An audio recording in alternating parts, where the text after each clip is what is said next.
గవి. సో ఈరోజు ఈ వీడియోలో మనం ఏదైతే 4th క్లాస్ ఈవీఎస్ ఉన్నదో 4th క్లాస్ ఈవీఎస్లోని లెసన్స్ అయితే మనం పార్ట్స్లో అయితే డిస్కస్ చేద్దాం. సో ఇందులో మొత్తంగా మనకి 12 లెసన్స్ అనేవి ఉన్నాయి. సో ఒక్కొక్క పార్ట్లో వీలైనన్ని లెసన్స్ అయితే డిస్కస్ చేద్దాం. సో ఇంకా లేట్ చేయకుండా వీడియో అయితే స్టార్ట్ చేసేద్దాం. ఫస్ట్ లెసన్ వచ్చేసి కుటుంబ వ్యవస్థ మార్పులు. 3rd క్లాస్లో మనకి కుటుంబం అంటే ఏంటి, కుటుంబంలోని వ్యక్తులు ఒకరికొకరు సహాయం చేసుకుంటూ ఏ విధంగా పనులు చేసుకుంటారు అవన్నీ కూడా మనం చూసాం కదా. అయితే మన కుటుంబంలోని సాధారణంగా అమ్మ నాన్న తాతయ్య పిల్లలు నానమ్మలు ఇలా వాళ్ళందరూ చిన్నాన్న పెద్దనాన్న వీళ్ళందరూ కలిసి ఉండేదాన్ని మనం కుటుంబం అని అంటూ ఉంటాం. ఈ కుటుంబంలో మనకి ఎన్నో మార్పులు అనేవి చోటు చేసుకుంటూ ఉంటాయి. సో కుటుంబ సభ్యులందరూ కూడా ఎప్పుడు ఆ కుటుంబంలోనే ఉంటారా అంటే ఉండరు, ఏదైనా కారణం చేత వేరువేరుగా ఉంటూ ఉంటారు. అలాగే మన కుటుంబంలోకి కొత్త సభ్యులు అనేవారు వచ్చి చేరుతారు, మన కుటుంబంలోని సభ్యులు కొంతమంది బయటికి వెళ్తూ ఉంటారు. సో అలాంటి మార్పులు అనేవి కుటుంబంలో ఎప్పుడెప్పుడు చోటు చేసుకుంటాయి అనే దాని గురించి ఈ లెసన్లో అయితే డిస్కస్ చేద్దాం. కుటుంబంలో కొత్త సభ్యుల చేరిక. సో కుటుంబంలో కొత్త సభ్యులు అనేవారు ఎప్పుడు వస్తారు, ఎవరైనా మనకి కొత్తగా ఇంట్లో పుట్టినప్పుడు కానీ లేదా పెళ్ళయి వచ్చినప్పుడు కానీ కొత్త సభ్యులు అనేవారు ఇంటికి వస్తూ ఉంటారు. సపోజ్ ఇక్కడ ఎవరైనా కొత్త చిన్న పిల్లవాడు కానీ పిల్ల కానీ ఇంట్లో పుడితే కొత్త వ్యక్తి మన ఇంట్లోకి వచ్చినట్టు అవుతుంది. ఇలా కొత్త సభ్యులు అనేవారు రావడం వల్ల మార్పులు అనేవి కూడా వస్తూ ఉంటాయి.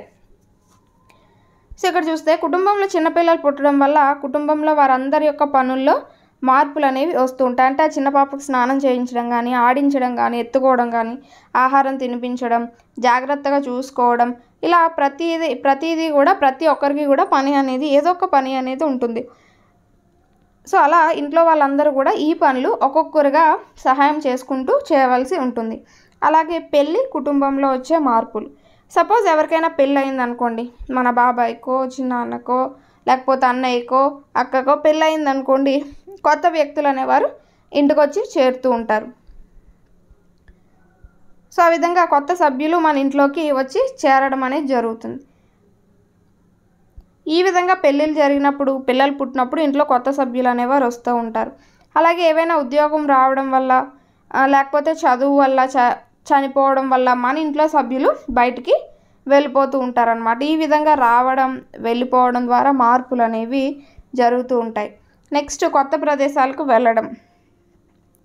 సో కొత్త ప్రదేశాలకు వెళ్ళడం అంటే మన కుటుంబంలోని వ్యక్తులు ఏదైనా ఉద్యోగ రీత్యా కానీ వేటి రీత్యా అయినా బయటకు వెళ్తే కొత్త ప్రదేశాలకు వెళ్ళడం అని అంటూ ఉంటారు. అంటే ఆ విధమైన పాయింట్ ఆఫ్ వ్యూలో ఇక్కడ వస్తుంది. సపోజ్ ఇక్కడ ఒక అతనికి ట్రాన్స్ఫర్ అనేది అయ్యింది, వాళ్ళు ఉన్న కుటుంబం నుంచి వేరొక దగ్గరికి వెళ్ళాల్సి వచ్చిందనమాట. సో ఇల్లు ఖాళీ చేసి కుటుంబంతో పాటు కొత్త ఊరికి వెళ్ళాల్సి వచ్చింది, ఎందుకంటే అతనికి జాబ్ అనేది ట్రాన్స్ఫర్ అయ్యింది కాబట్టి. ఆ విధంగా కూడా ఇంట్లో మార్పులు అనేవి చోటు చేసుకుంటూ ఉంటాయి. నెక్స్ట్ ఇక్కడ చూస్తే కుటుంబాల్లో మార్పులు ఎప్పుడు వస్తాయని చెప్పుకున్నాం. ఎవరైనా మన ఇంటి నుంచి కొత్తగా బయటకు వెళ్ళినప్పుడు కానీ మన ఇంటికి ఎవరైనా కొత్తగా వచ్చినప్పుడు కానీ కుటుంబంలో మార్పులు వస్తూ ఉంటాయి. అలాగే చదువులు వ్యవసాయం బ్రతుకు తెరువు కోసం వలసలు వెళ్ళడం భూకంపాలు వరదలు ఇవన్నీ కూడా కుటుంబంలోని ముఖ్యమైన వారు చనిపోవడం వీటి వల్ల కూడా అనేక మార్పులు అనేవి వస్తూ ఉంటాయి అన్నమాట. నెక్స్ట్ కనుక చూసుకుంటే కుటుంబాలు నాడు నేడు రేపు. సో ఇంతకుముందు పూర్వం కుటుంబాలు కనుక చూసుకుంటే అన్నీ కూడా ఉమ్మడి కుటుంబాలు పెద్ద కుటుంబాలు లేదా సమిష్టి కుటుంబాలు. అంటే మన అమ్మమ్మ తాతయ్య పిన్నిలు బాబాయిలు పెద్దమ్మలు చిన్నాన్నలు పెదనాన్నలు అత్తలు వాళ్ళ పిల్లలు వాళ్ళందరూ ఇలా కలిసి ఉంటే వాటినే మనం ఉమ్మడి కుటుంబం లేదా సమిష్టి కుటుంబం లేదా పెద్ద కుటుంబం అని అంటూ ఉంటాం అన్నమాట. సో అయితే ఈ కుటుంబాలు అనేవి ఇంతకుముందు ఉంటూ ఉండేవి, ఇప్పుడు అలా లేకుండా విడివిడిగా ఎవరి మట్టుకి వాళ్ళు ఉంటూ ఉన్నారు. కానీ ఉమ్మడి కుటుంబాల్లో ఏంటంటే వాళ్ళందరూ కలిసి ఉండడం ఏ కష్టాన్నైనా సుఖాన్నైనా కలిసి పంచుకోవడం ఆనందంగా ఉండడం ఇవన్నీ వారి యొక్క లక్షణాలు అనమాట. అయితే ఇప్పుడు ఒక అమ్మ నాన్న వాళ్ళ యొక్క పిల్లలు వీళ్ళే మాత్రమే ఉండే కుటుంబాన్ని వ్యష్టి కుటుంబం అని అంటున్నారు. సో ఇప్పుడు ఎందుకు ఈ వ్యష్టి కుటుంబాలు అనేవి ఎక్కువైపోయాయి అంటే పెళ్ళి అవ్వగానే పిల్లలు వేరుగా వెళ్ళిపోవడం, సో వారి యొక్క పిల్లలు వారి యొక్క పిల్లలు మాత్రమే ఉండడం, వారి యొక్క తల్లిదండ్రులని చూడకపోవడం, వాళ్ళని ఏ అనాథాశ్రమంలో సో వృద్ధాశ్రమంలో వాటిలో వేసేయడం, ఈ పిల్లల్ని హాస్టల్లో వేసేయడం. సో ఇలాంటివన్నీ జరగడం వల్ల ఏంటంటే ఈ వ్యష్టి కుటుంబాలు అనేవి ఎక్కువగా పుట్టుకొచ్చాయని మనం చెప్పుకోవచ్చు. అయితే ఉమ్మడి కుటుంబాల్లో ఉన్నప్పటికీ చాలా ప్రయోజనాలు అనేవి ఉంటూ ఉండేవి. ఉమ్మడి కుటుంబాల్లో ఏంటి అంటే పిల్లల్ని చూసుకోవడం, పెద్దవారు అనేవారు పిల్లల్ని చూసుకోవడం కానీ, వారికి కథలు చెప్పడం, చాలా విషయాలు అనేవి చెప్పడం, వారికి ఏ అవసరానికైనా చేదోడు వాదోడుగా ఉండడం, ఇవన్నీ ఉమ్మడి కుటుంబంలో జరుగుతూ ఉండేవి. సో ఎప్పుడైతే కుటుంబాల్లో మార్పులు వచ్చాయో అంటే ఉద్యోగాల కోసం ఇతర ప్రాంతాలకు వెళ్ళడం కానీ, ఆస్తులను పంచుకోవడం, నివసించడానికి ఇల్లు సరిపోకపోవడం, ఇలాంటి కారణాల వల్ల వ్యష్టి కుటుంబాలు అనేవి అంటే ఏవైతే ఉమ్మడి కుటుంబాలు ఉన్నాయో అవి విడిపోయి వ్యష్టి కుటుంబాల కింద మారడం అనేది స్టార్ట్ చేసింది. సో ఆ విధమైన కారణాల వల్ల కూడా వ్యష్టి కుటుంబాలు అనేవి ఏర్పడ్డాయని చెప్పుకోవచ్చు. నెక్స్ట్ కుటుంబ జీవనం, గృహోపకరణాల వినియోగం. ఇంతకుముందు ఉమ్మడి కుటుంబంలో కనుక చూసుకుంటే ప్రతి పని కూడా అందరూ సమానంగా పంచుకొని ఒక్కొక్కరు ఒక్కొక్క పని అనేది నిర్వర్తిస్తూ ఉండేవారు. కానీ ఇప్పుడు వ్యష్టి కుటుంబాల్లో ఏంటంటే మనుషుల యొక్క పని అనేది తగ్గి ఏవైతే వస్తువులు ఉన్నాయో, విద్యుత్ ఉపకరణాలు ఉన్నాయో వాటిపైన ఎక్కువగా ఆధారపడడం అనేది జరిగింది. ఇంట్లో ఏ పనులు చేసుకోవడానికన్నా, సపోజ్ బట్టలు ఉతకడానికి కానీ, సో ఏదైనా రుబ్బడానికి కానీ, వంట చేయడానికి, ఇల్లు శుభ్రం చేయడానికి, ఇలా అన్నింటికీ కూడా మనకి ఈ మిషన్స్ అనేవి వచ్చేయడం వల్ల ఇంట్లో పనులన్నీ కూడా వాటిపైనే అవే చేస్తూ ఉన్నాయి. ఈ గృహోపకరణాల వాడకం అనేది అంతగా మనం చేయకూడదు, ఎందుకంటే అవి ఎక్కువ విద్యుత్ అనేది తీసుకుంటాయి కాబట్టి. సో విద్యుత్ అనేది ఎక్కువగా మనం వాడుకుంటూ ఉండడానికి వీటి బదులు మనమే సొంతంగా మన పనులు అనేవి చేసుకోవాలి అని ఇక్కడ చెప్తున్నారు. సో ఇది మనకి ఈ ఫస్ట్ లెసన్కి సంబంధించి. హోప్ ఈ వీడియో మీ అందరికీ నచ్చింది అనుకుంటున్నాను. Thanks for watching. So second lesson కనుక చూసుకుంటే ఆటలు, నియమాలు. ఈ ఆటల్లో నియమాల్లో మనం ఆటలు ఆడేటప్పుడు ఎలాంటి నియమాలు అనేవి పాటించాలి, అలాగే నియమాలు అనేవి ఆటల్లోనే కాకుండా మనం డైలీ లైఫ్లో కూడా కొన్ని నియమాలు అనేవి ఉంటాయి. సో వాటిని గురించి తెలుసుకుందామని ఇక్కడ ఈ లెసన్ అనేది ఇవ్వడం జరిగింది. ఫస్ట్ ఆటలు నియమాల్లో భాగంగా మనకి ఇక్కడ కబడ్డీ అనేది ఆడడానికి సిద్ధంగా ఉన్నారు. సో వీళ్ళు కబడ్డీ యొక్క నియమాలు ఏంటంటే ప్రతి జట్టుకి 7 సభ్యులు అనేవారు ఉండాలి. సో మధ్య గీత దాటి కోతకి ఎవరైతే వెళ్తారో ఈ తొక్కుడు గీత అనేది కూడా ఖచ్చితంగా వాళ్ళు దాటి రావాలన్నమాట. దాన్నే డెడ్ లైన్ అని కూడా అంటాము. ఇది ఖచ్చితంగా దాటి రాకపోతే వారు అవుట్ అయినట్టుగా ఇక్కడ ప్రకటిస్తూ ఉంటారనమాట. సో ఇవన్నీ ఏంటి, కబడ్డీ ఆటకు సంబంధించి నియమాలు. కింది వాటిలో కబడ్డీ ఆటకు సంబంధించి నియమం కానిది లేకపోతే నియమం ఏది అని ఇలా బిట్ అనేది అంటే ఒక 2-3 సెంటెన్సెస్ని కలిపి బిట్ అనేది ఇచ్చే అవకాశం ఉంటుంది కాబట్టి మీరు ప్రతిదీ కేర్ఫుల్గా చదవాల్సి ఉంటుంది. సో ఇక్కడ కొంతమంది అమ్మాయిలు ఏంటి అంటే కోతకు వెళ్ళి 3 అమ్మాయిలు సుప్రజ అనే అమ్మాయిని పట్టుకున్నారు అనమాట. వారందరి నుండి తప్పించుకొని అమ్మాయి వెళ్ళిపోతుంది.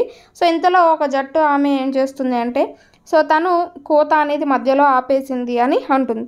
లేదు నేను కోత ఆపలేదని చెప్పి ఎవరైతే కోతకు వెళ్ళారో ఆమె అంటుంది. సో ఇక్కడ ఈలోపు ఎవరైతే వాదించిన జట్టు నుంచి ఒక అమ్మాయి వచ్చి తను కోత అనేది ఆపలేదని చెప్పి సాక్ష్యం అనేది చెప్పింది. సో ఇలా ఏంటంటే మనం ఆటలు ఆడేటప్పుడు కొన్ని నియమాలు అనేవి ఉంటాయి. అది మన జట్టులో అయినా పక్క జట్టులో అయినా మనం న్యాయంగా మాట్లాడుతూ ఉండాలన్నమాట. ఇక్కడ కబడ్డీ ఆట నియమాలు కనుక చూసుకుంటే కోత మధ్య గీత వద్ద మొదలుపెట్టి మళ్ళీ అక్కడ వరకు కొనసాగించాలి. అలా కాకుండా కోత మధ్యలో ఆపితే అవుట్ అయినట్లే. సో ఈ మధ్య గీత దాటి కోతకి ఎప్పుడైతే వెళ్తామో మళ్ళీ వచ్చే వరకు కూడా కోత అనేది ఆపకూడదు. అలాగే ఆటగాళ్ళు కోర్టు హద్దు గీతలు దాటితే అవుట్ అయినట్టే. మనకి ఈ విధంగా గీతలు అనేవి ఉంటాయి కదా, వీటిని కనుక దాటితే అవుట్ అయినట్టు అనమాట. అలాగే అవుట్ అయిన వాళ్ళు కోర్టు వెలుపల కూర్చోవాలి. కోర్టు ఇక్కడ ఉంటే బయట కూర్చోవాలన్నమాట. అలాగే జట్టుకు పాయింట్ వచ్చినప్పుడు అవుట్ అయిన క్రమంలోనే మళ్ళీ సభ్యులు జట్టులో చేరాలి. సో ఫస్ట్ ఒక అమ్మాయి అవుట్ అయింది, సెకండ్, థర్డ్, ఫోర్త్ ఒక సభ్యుడు చేరాలన్నప్పుడు ఫస్ట్ అయిన అమ్మాయి మళ్ళీ చేరాలన్నమాట. అలా ఆర్డర్ ప్రకారం రావాలి. అంతేకాని ఫోర్త్న అవుట్ అయిన అమ్మాయి ఫస్ట్ వచ్చి చేరకూడదు. ఆటగాళ్ళు గోల్ పెంచరాదు. శరీరానికి నూనె లాంటి పదార్థాలు రాసుకుని ఆడకూడదు. ఆడపిల్లలు ఈ ఆట ఆడేటప్పుడు జుట్టు జడ పట్టుకొని లాగడం చేయకూడదు. ఇవన్నీ కబడ్డీ ఆడే నియమాలు అనమాట. ఇతర ఆటల నియమాలు ఇలా మనం ఏ ఆటగా చూసుకున్నా, క్రికెట్ చూసుకున్నా, ఖోఖో, కబడ్డీ, వాలీబాల్, టెన్నిస్ ఇలా దేనికి చూసుకున్నా కొన్ని నియమాలు అనేవి ఉంటూ ఉంటాయన్నమాట. సో ఈ నియమాలు నిజాయితీగా ఆడడానికి ఉపయోగపడుతూ ఉంటాయి. అయితే నియమాలు అనేవి ఎందుకు? సో మనం సక్రమంగా ఆటలు ఆడడానికి నియమాలు అనేవి పెట్టుకుంటూ ఉంటున్నాం. అలాగే ఇంట్లోని బయట కూడా మనకి కొన్ని నియమాలు అనేవి ఉంటాయి. సపోజ్ ఇక్కడ ట్రాఫిక్ సిగ్నల్స్ అనేవి ఎందుకు ఉంటాయి? రోడ్డు ప్రమాదాలు జరగకుండా ఉంటూ ఉంటాయి. అలా కొన్ని నియమాల గురించి చూద్దాం. ఇక్కడ రోడ్డు నియమాలు. సో రోడ్డు నియమాలని ట్రాఫిక్ రూల్స్ అని అంటూ ఉంటాం. రోడ్డు పైన ప్రమాదాలు జరగకుండా ఈ రోడ్డు నియమాలు అనేవి ఆపుతూ ఉంటాయి. అంటే ఎర్ర లైట్ వెలిగినప్పుడు ఆగమని, గ్రీన్ లైట్ వెళ్ళినప్పుడు వెళ్ళమని, ఆరెంజ్ వెలిగినప్పుడు సిద్ధంగా ఉండమని, ఇలా చూపించే దీనిని ఏమంటామంటే సిగ్నల్ సిస్టమ్ అని అంటూ ఉంటాం. ఏదైతే 4 సెంటర్ల కూడలి అనేది ఉంటుందో ఆ కూడల్లో ఈ సిగ్నల్ లైట్స్ అనేవి ఎక్కువగా ఉంటాయి. ఎందుకంటే ఇటు నుండి వచ్చిన వాళ్ళు ఇటు నుండి ఇలా వచ్చిన వాళ్ళు ఏంటంటే ఇక్కడ ప్రమాదాలకు గురి కాకుండా ఈ సిగ్నల్ లైట్స్ అనేవి వాళ్ళని ఆపుతూ ఉంటాయి అన్నమాట. సో అలా మనకి ఈ సిగ్నల్ సిస్టమ్ అనేది ఉంటుంది. ఇదొక నియమం కింద మనం చెప్పొచ్చు. అలాగే రోడ్డుపై వెళ్ళేవారు తమ ఎడమ వైపు నడవడం అనేది రోడ్డుకు సంబంధించిన నియమం. సో ఇలా మీరు రోడ్డు వైపు నడుస్తున్నారు, మీ యొక్క ఎడమ వైపు నడవడం అనేది రోడ్డుకు సంబంధించి నియమం అనమాట. అలాగే ఇక్కడ చూస్తే జీబ్రా క్రాసింగ్. మీరు రోడ్డు దాటేటప్పుడు ఈ జీబ్రా క్రాసింగ్ పైనే దాటాలి. సో ఎందుకంటే అక్కడ వాహనాలు తక్కువగా వెళ్ళమని సూచిస్తూ ఉంటుంది, అంటే తక్కువ వేగంతో వెళ్ళమని సూచిస్తూ ఉంటుంది. సో అందుకని అక్కడ మీరు రోడ్డు దాటినప్పుడు ప్రమాదాలు తక్కువ జరిగే అవకాశం అనేది ఉంటుందన్నమాట. అలాగే రోడ్డుకు ఉన్నట్టే పాఠశాలలకు కూడా కొన్ని నియమాలు ఉంటాయి. అంటే ప్రార్థనా సమయానికి కరెక్ట్గా ప్రధాన ఉపాధ్యాయులు పిల్లలందరూ హాజరు కావడం కానీ, టైం టేబుల్ ప్రకారం తరగతులు జరగడం, ఆటల పీరియడ్లో ఆటలు ఆడించడం, మధ్యాహ్న భోజనం సక్రమంగా నిర్వహించడం, సో నెలకు ఒకసారి పేరెంట్స్ మీటింగ్ పెట్టడం, ఇవన్నీ ఏంటంటే స్కూల్కి సంబంధించిన కొన్ని నియమాల కింద చెప్పుకుంటూ ఉంటాం. అలాగే సో ఎవరైనా ఆటలు ఆడవచ్చా అంటే ఆడవాళ్ళు మగవాళ్ళు, అమ్మాయిలు అబ్బాయిలు ఇద్దరు కూడా ఆటలు అనేవి ఆడవచ్చు. అయితే అమ్మాయిలు ఎక్కువగా అష్టాచమ్మా, తొక్కుడు బిళ్ళ, టెన్నికాయిట్, వామన గుంటలు ఇలాంటివన్నీ ఆడుతూ ఉంటారు. మగవారు క్రికెట్, వాలీబాల్, ఫుట్బాల్ ఇలాంటి ఆటలు అనేవి ఆడుతూ ఉంటారనమాట. సో ఇక్కడ చూస్తే మనకి సైనా నెహ్వాల్, విశ్వనాథ్ ఆనంద్, మిథాలీ రాజ్, మేరీ కోమ్, సానియా మీర్జా, గగన్ నారాంగ్, కరణం మల్లేశ్వరి, కోనేర్ హంపి వీళ్ళందరూ కూడా మన దేశంలోనే ఒక గొప్ప క్రీడాకారుల కింద మనం చెప్పుకోవచ్చు. అయితే వీళ్ళు అనేక విజయాలు అనేవి సాధించారు. సో జాతీయంగా అంతర్జాతీయంగా ఎన్నో విజయాలు అనేవి సాధించారు. అయితే ఇక్కడ ఆటలు ఆడడంలో స్త్రీ మగ ఇద్దరు కూడా సమానమే అని చెప్పొచ్చు. ఎవరు కూడా ఎక్కువ కాదు, ఎవరు కూడా తక్కువ కాదు. మహిళలు అనేవారు పురుషులతో సమానంగా ఆటలు అనేవి ఆడొచ్చు. ఆటల్లో గెలుపోటములు. సో ఒక ఆట మనం ఆడుతున్నాము అంటే ప్రతి ఆట మనమే గెలవాలని లేదు. సో అలానే ఆటలో ఇద్దరు గెలుస్తారంటే లేదు, చివరికి వచ్చేసరికి ఎవరో ఒక్కరు మాత్రమే గెలుస్తారు. సో ఆ ఓడిపోయిన వాళ్ళు ఏంటి అంటే దాన్ని ఒక స్ఫూర్తిగా తీసుకొని అక్కడ ఓడిపోయామా గెలిచామా అనేది కాకుండా మనం ఆటలో ఎంత నైపుణ్యాలను ప్రదర్శించాం, సో ఎంత బాగా ఆడామనేది అక్కడ పాయింట్ అనమాట. సో దాన్ని బట్టి ఎవరు కూడా ఓడిపోయిన వాళ్ళు వాళ్ళని కక్ష పెట్టడం కానీ ఇలాంటివి ఏం చేయకుండా వాళ్ళ యొక్క క్రీడా విధానం బాగా ఆడినందుకు వాళ్ళని అభినందించడం, సో ఈ గెలుపోవటంలు అనేవి సమానంగా స్వీకరించడం చేస్తే దాన్ని మనం క్రీడా స్ఫూర్తి అని అంటూ ఉంటాం. సో ప్రతి ఆటగాడికి క్రీడా స్ఫూర్తి అనేది ఉండాలి. సో ఈ విధంగా మనకి గెలుపోవటంలో ఉండాలి. అలాగే ఆడడం అనేది పిల్లలు ఆటలు ఆడుకోవడం అనేది వారికి ఒక హక్కు. సాయంత్రం 4 నుంచి 6 గంటల వరకు పిల్లలు ఆటలు ఆడుకునే సమయం కింద అయితే ఉంటుంది. సో ఈ సమయంలో పిల్లల్ని ట్యూషన్కి పంపించడం కానీ లేకపోతే పిల్లల్ని హోంవర్క్స్ చేయమండం ఇవన్నీ కూడా తప్పు. ఎందుకంటే వారికి కేటాయించిన సమయంలో వాళ్ళు ఆడుకోవడం అనేది వారి యొక్క హక్కు అని ఇక్కడ చెప్తున్నారు. సో ఈ విధంగా ఆడుకోవడంలో వాళ్ళకి శరీరం అనేది ఆరోగ్యంగా ఉంటుంది. అంటే చెదారం మలినాలు ఇవన్నీ చెమట రూపంలో బయటకు వెళ్ళిపోయి ఆరోగ్యంగా ఉంటారు. అలాగే మానసికంగా శారీరకంగా కూడా ఆరోగ్యంగా ఉంటూ ఉంటారనమాట. అలాగే స్కూల్లో కనుక చూసుకుంటే ఏవైతే ఆటల పీరియడ్ ఉంటుందో ఆ ఆటల పీరియడ్లో ఖచ్చితంగా వీరు ఆటలు ఆడుకోవడం, సో స్కూల్లో ఉన్న ఆట వస్తువులతో ఆటలు ఆడుకోవడం, తర్వాత వచ్చి శుభ్రంగా స్నానం చేసి చదువుకోవడం ఇవన్నీ పిల్లలు చేయాల్సిన నియమాల కింద చెప్పొచ్చు. ఆటలు ఫలితాలు. సో ఆటలు అనేవి బాగా ఆడడం ద్వారా మనకు ఒక జాతీయ అంతర్జాతీయ గుర్తింపు అనేది వస్తుంది. అంటే మనకే కాకుండా మన పాఠశాలకి కానీ కుటుంబానికి, ఊరికి, బడికి, జిల్లా, రాష్ట్రం, దేశానికి కూడా ఎంతో పేరు అనేది వస్తూ ఉంటుంది. సో మన దేశ కబడ్డీ జట్టు అనేది 2011లో ప్రపంచ కప్ అనేది గెలిచింది, బంగారు పథకం అనేది గెలిచింది. కరణం మల్లేశ్వరి కనుక చూసుకుంటే కరణం మల్లేశ్వరి కానీ, సైనా నెహ్వాల్ కానీ, మేరీ కోమ్, లియాండర్ పేస్, గగన్ నారంగ్, విజేందర్ సింగ్, పిటి ఉషా, పివి సింధు, సాక్షి మాలక్ వీళ్ళందరూ ఏంటంటే మన దేశం తరపున ఒలింపిక్స్లో ఆడి ఎన్నో పథకాలు అనేవి మనకి తీసుకొచ్చి మన దేశానికి పేరు అనేది తెచ్చారు. సో వీరు డైలీ ఆటలు ఆడి అంత స్టేజ్కి వెళ్ళారు కాబట్టి వాళ్ళని ఈరోజు మనం ఇక్కడ ఈ విధంగా చదువుకోవడం అనేది జరుగుతుంది. సో ఈ విధంగా ఆటలు అనేవి ఆడడం, సో అందులో నైపుణ్యం అనేది సంపాదించుకోవడం కూడా మంచిదని చెప్తున్నారు. సో ఇది ఈ లెసన్కి సంబంధించి. నెక్స్ట్ థర్డ్ లెసన్ కనుక చూసుకుంటే రకరకాల జంతువులు. సో రకరకాల జంతువుల్లో భాగంగా మన చుట్టూ ఎలాంటి జంతువులు ఉంటాయి, సో వాటిని ఏ విధంగా మనం గుర్తుపడతాం, వాటిని ఎన్ని రకాలుగా వర్గీకరించవచ్చు, వీటన్నింటి గురించి ఈ వీడియోలో అయితే డిస్కస్ చేద్దాం. సో మన చుట్టూ ఉన్న జంతువులు కనుక చూసుకుంటే అవన్నీ కూడా ఒకేలాగా ఉండవు. సో కొన్ని జంతువులు ఒకలా ఉంటాయి, కొన్ని వేరువేరుగా ఉంటాయి. అయితే కొన్ని మనతో కలిసి జీవిస్తూ ఉంటాయి, కొన్ని పెద్ద పెద్ద అడవుల్లో నివసిస్తూ ఉంటాయి. కొన్ని జంతువులు మనకంటే చిన్నవిగా ఉంటాయి, కొన్ని మనకంటే పెద్దగా ఉంటాయి. సో ఈ విధంగా వాటి యొక్క శరీర నిర్మాణం బట్టి, అంటే కళ్ళు, చెవులు, ముక్కు, తోక, కాళ్ళు, వీటి అవయవాల నిర్మాణం బట్టి వాటిల్లో తేడా అనేది మనం కనిపెట్టగలుగుతూ ఉంటాం. సపోజ్ ఏనుగు చూసారనుకోండి, చాలా పెద్దగా ఉంటుంది. ఎలుక చూస్తే చాలా చిన్నగా ఉంటుంది. ఏనుగు పెద్ద చెవులు ఉంటాయి, కుక్కకి చిన్న చెవులు ఉంటాయి. ఇలా ఏంటంటే వాటి శరీర అవయవ నిర్మాణాలను బట్టి వాటిని మనం వర్గీకరించవచ్చు అన్నమాట. సో ఇక్కడ చూస్తే ఏ జంతువు చెవులు దేనికి ఉన్నాయి, ఇక్కడ కొన్ని జంతువులు ఉన్నాయి. ఇక్కడ కుక్క చెవులేమో ఎలుక్కున్నాయి, అలాగే ఎలుక చెవులేమో ఏనుక్కున్నాయి. జింక చెవులేమో గేదెకున్నాయి, గేదె చెవులు జింకకున్నాయి. సో అలాగే జిరాఫీ చెవులు అనేవి కుందేలుకి ఉన్నాయి, కుందేలు చెవులు కుక్కకు ఉన్నాయి. సో ఇలా ఏంటంటే ఏనుగు చెవులు జిరాఫీకి ఉన్నాయి. ఇలా ఒక్కొక్క జంతువు యొక్క చెవులు అనేవి ఒక్కొక్క దానికి ఇక్కడ పెట్టడం జరిగింది. సో ఏ ఏ జంతువుల చెవులు బయటకు కనిపిస్తున్నాయో ఇక్కడ చూసి రాయమన్నాడు. సో ఇక్కడ చూస్తే జింక కానీ, అదే గేదె, పులి, పంది, జిరాఫీ, ఏనుగు, పిల్లి, వీటి యొక్క చెవులు అనేవి మనకి బయటికి కనిపిస్తూ ఉన్నాయి. అలా కాకుండా కప్ప కానీ, చేప, అలాగే కాకి, పిచ్చుక, బాతు, పాము, బల్లి, వీటి యొక్క చెవులు అనేవి మనకి బయటికి కనిపించట్లేదు. సో చెవులున్నా అవి బయటకు కనిపించిన జంతువులట.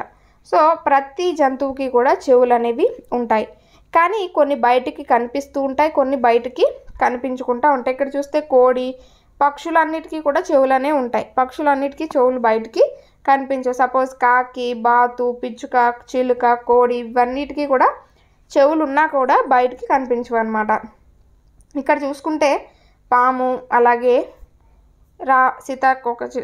రామచిలుక, మొసలి, వీటన్నింటికి కూడా చెవులనే ఉన్నాయి, బట్ వాటికి ఏటికి కూడా బయటికి కనిపించవు. పక్షికి కనుక చూసుకుంటే తలకి ఇరువైపులో కూడా 2 కన్నాల్లాగా, రంధ్రాల్లాగా ఉంటాయి. సో అవే చెవులుగా పనిచేస్తూ ఉంటాయి అన్నమాట. అవి కూడా వాటికి ఉన్న ఈకలతో కప్పబడి ఉంటాయి. ఇవి వినడానికి సహాయపడుతూ ఉంటాయి అన్నమాట వాటికి. అలాగే బల్లి తలపై కూడా చూసుకుంటే 2 రంధ్రాలు అనేవి ఉంటాయి, అవి దానికి చెవులుగా పనిచేస్తూ ఉంటాయి. అయితే ఇక్కడ పాము కనుక చూసుకుంటే పాము యొక్క చర్మం అనేది దానికి చెవులుగా పనిచేస్తూ ఉంటుంది. ఏ అలికిడినైనా, ఏ ధ్వనినైనా దాని యొక్క చర్మంతో గ్రహిస్తూ ఉంటుందన్నమాట. అయితే ఇక్కడ చూస్తే కొన్ని జంతువుల యొక్క చర్మాలు అనేవి ఇచ్చాడు, ఇవి వేటివి అని అడుగుతున్నారు. సపోజ్ జింక, గుర్రం, అలాగే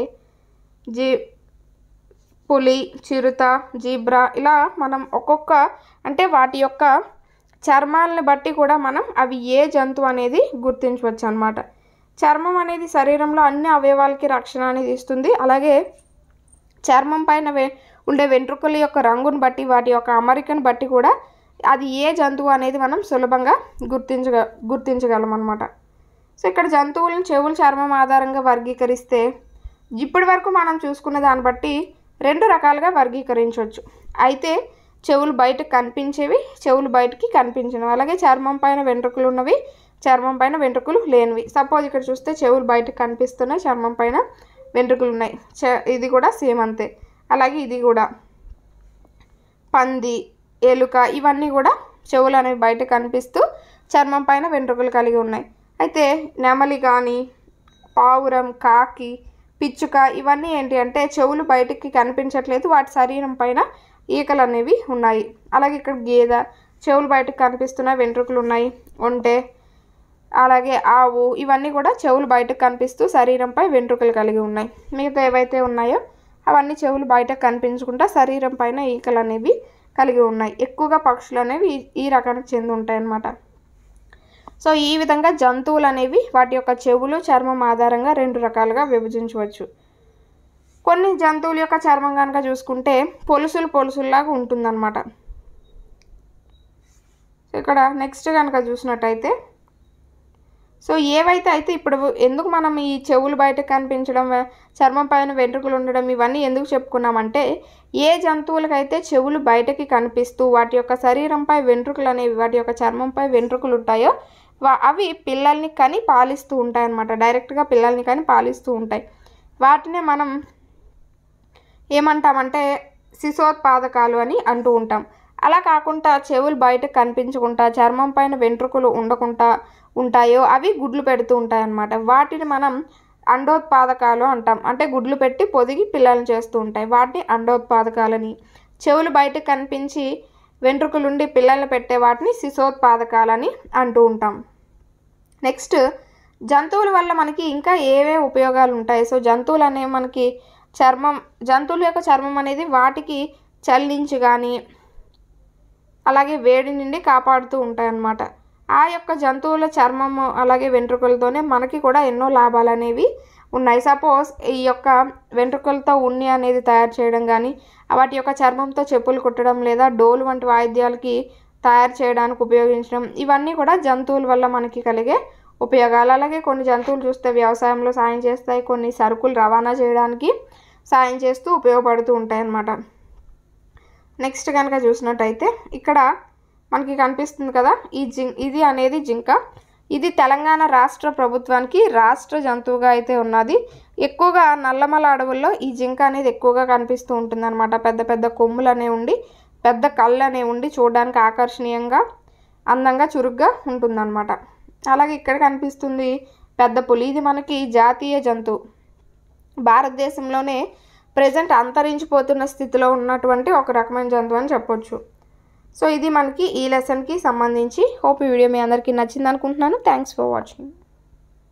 అయితే డిస్కస్ చేద్దాం.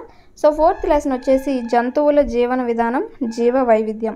సో జంతువులు ఏవేవి ఎలా జీవిస్తూ ఉంటాయి, జీవ వైవిధ్యం అంటే ఏంటి అనే విషయాలన్నీ కూడా ఇక్కడ మనం చూద్దాం. సో మనుషులందరం ఎలా అయితే కలిసి ఉంటూ ఉంటామో అలాగే జంతువులు కూడా కలిసి జీవనం అనేది సాగిస్తూ ఉంటాయి. అందుకనే మనల్ని మానవుల్ని ఏమన్నారంటే సంఘజీవులు అని అంటూ ఉంటారు. అంటే సంఘంలో జీవిస్తూ ఉంటాం కాబట్టి. సో అలాగే ఒకరికొకరు సహకరించుకుంటూ, ఒకరికొకరు హెల్ప్ చేసుకుంటూ, ఒకరిపై ఒకరు ఆధారపడుతూ జీవనం అనేది సాగిస్తూ ఉంటున్నాము. సో అలాగే జంతువుల యొక్క జీవన విధానం అనేది ఏ విధంగా ఉంటుందో చూద్దాం. సో జంతువుల యొక్క జీవన విధానంలో భాగంగా మనం ఏనుగుల గురించి డిస్కస్ చేద్దాం. సపోజ్ అడవిలో కనుక చూసుకుంటే ఏనుగులు గుంపులుగా నివసిస్తూ ఉంటాయి. ఒక్కొక్క గుంపులో ఏంటంటే 10 to 12 ఏనుగులు అనేవి, అలాగే వాటి యొక్క పిల్లలు 2 కూడా కలిసి జీవిస్తూ ఉంటాయి. వీటిలో ఎక్కువగా ఆడ ఏనుగులు అనేవి ఎక్కువగా ఉంటాయి. మగ ఏనుగులు అనేవి ఏంటి అంటే చిన్నగా ఉన్నప్పుడు గుంపులో ఉంటాయి. సో చిన్నగా ఉన్నప్పుడు గుంపులో ఉండి పెద్దగా ఉండేటప్పుడు ఏంటి అంటే కొంచెం పెద్ద అయ్యాక ఒక 15 ఏళ్ళ వయసు వచ్చేగానే అక్కడి నుంచి ఆ గుంపులోంచి వేరుగా వెళ్ళిపోతూ ఉంటాయి అన్నమాట. ఈ ఏనుగుల గుంపు అంతటికి కూడా పెద్ద వయసున్న ఆడ ఏనుగు అనేది నాయకత్వం వహిస్తూ ఉంటుంది. సో ఈ యొక్క టాపిక్ నుంచి మనకి ప్రీవియస్లో చాలా బిట్స్ అనేవి రావడం జరిగింది. అంటే కింది వాటిలో ఏనుగుల గుంపుకు సంబంధించి సరి అయిన వాక్యం ఏది లేదా సరికాని వాక్యం ఏది, ఇలా మనకి బిట్స్ అనేవి రావడం జరిగింది. సో ఉదయాన్నే ఈ ఏనుగులు ఏం చేస్తాయి అంటే పెద్దగా సౌండ్ చేస్తూ గీంకరించి బయలుదేరుతాయి, ఆహారం కోసం బయలుదేరుతాయి అన్నమాట. సో ఎక్కడైతే ఆహారం అనేది ఉన్నదో అక్కడికి వెళ్ళి ఫుల్గా ఆహారం అనేది, మేత అనేది తీసుకొని దగ్గరలోని నీరు ఎక్కడైతే ఉన్నదో అక్కడికి వెళ్ళి నీరు తాగి నీళ్ళల్లో ఆడుకుంటూ, అలాగే ఈ ఏనుగుల పిల్లలకి ఈత అనేది నేర్పుతూ, సో ఆ గుంపులో ఏనుగులు అనేవి ఒకదాన్నొకటి రక్షించుకుంటూ వాటి యొక్క పిల్లలకి రక్షణ కల్పిస్తూ, శత్రువుల్ని భయపెడుతూ, అంటే ఎక్కువ గుంపు అనేది ఉంటుంది కాబట్టి శత్రువులు కూడా వీరి దగ్గరికి రావడానికి భయపడుతూ ఉంటారనమాట. ఇలా ఒకరికొకరు సహాయం చేసుకుంటూ గుంపులో వీళ్ళు జీవనం అనేది సాగిస్తూ ఉంటారనమాట. అయితే నార్మల్గా మనం ఇండ్లలో పెంచుకునే కొన్ని జంతువులు ఉంటాయి. సో అలాగే మనతో పాటు ఉండే జంతువులు మనం పెంపుడు జంతువుల కింద పెంచుకుంటూ ఉంటాం. అంటే ఆవు, గేదె, కుక్క, పిల్లి ఇలాంటివన్నీ కూడా పెంపుడు జంతువులుగా పెంచుకుంటూ ఉంటాం. సో వాటి యొక్క జీవన విధానం అనేది ఎలా ఉంటుంది, అవి వాటికి నచ్చినట్టు స్వేచ్ఛగా ఉండవు. మనం ఎలా అయితే ట్రైన్ చేస్తామో అలా ఉంటూ ఉంటాయి.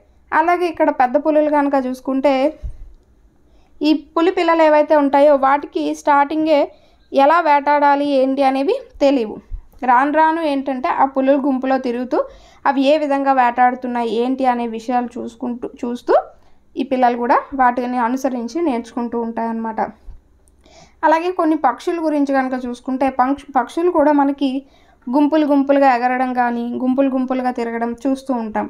ఇక్కడ చూస్తే పక్షులు అనేవి ఈ విధంగా గుంపులుగానే జీవనం అనేవి సాగిస్తూ ఉంటాయి. అయితే ఇవి కూడా సమూహంలో ఉండడం వల్ల ఏంటంటే శత్రువుల నుండి రక్షణ కల్పించడం కానీ పిల్ల పక్షులు ఏవైతే ఉంటాయో పిల్ల జంతువులు వాటిని గమనిస్తూ ఉండడం, అలాగే శత్రువుల నుంచి తప్పించుకోవడం, ఆహారాన్ని నీటిని గుర్తించడం ఇవన్నీ కూడా నేర్చుకుంటూ ఉంటాయి ఆ సమూహంలో ఉండి. అలాగే పక్షుల సమూహం కూడా ఏంటి అంటే ఆహారం కోసం వెతుకుతూ ఒక ప్రదేశం నుంచి ఇంకొక ప్రదేశానికి నిత్యం ట్రావెల్ చేస్తూ గుంపులో ప్రయాణం చేస్తూ ఏంటంటే ఏవైనా పొలాల్లో కానీ తోటలు, వ్యవసాయ క్షేత్రాలు వీటన్నింటిలో కూడా ఆహారాన్ని సేకరించడం కోసం వెళ్తూ ఉంటాయి.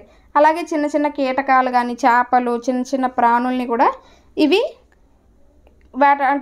తింటూ ఉంటాయి, పక్షులు అనేవి తింటూ ఉంటాయి. అలాగే వాగులు, నదులు, చెరువులు, కుంటలు, జలాశయాలు ఇవన్నీ ఉంటాయి కదా, అక్కడ నీరు అనేవి ఉంటాయి కాబట్టి అక్కడ కూడా గుంపులుగా వెళ్తూ ఉంటాయి. సో ఈ విధంగా పక్షులు కూడా గుంపుల్లోనే నివసిస్తూ ఉంటాయి. సో భారత రాష్ట్రపతి గారు మనకి డాక్టర్ ఏపీజే అబ్దుల్ కలాం గారు కనుక చూసుకుంటే చిన్నతనంలో అతను సముద్ర ఒడ్డున ఏవైతే పక్షులు అనేవి ఎగురుతున్నాయో ఆ గుంపును చూసి అతనికి ఈ రాకెట్స్ ప్రయోగాలు అనేవి పరిశోధనలు అనేవి మొదలయ్యాయని చెప్తూ ఉంటారు.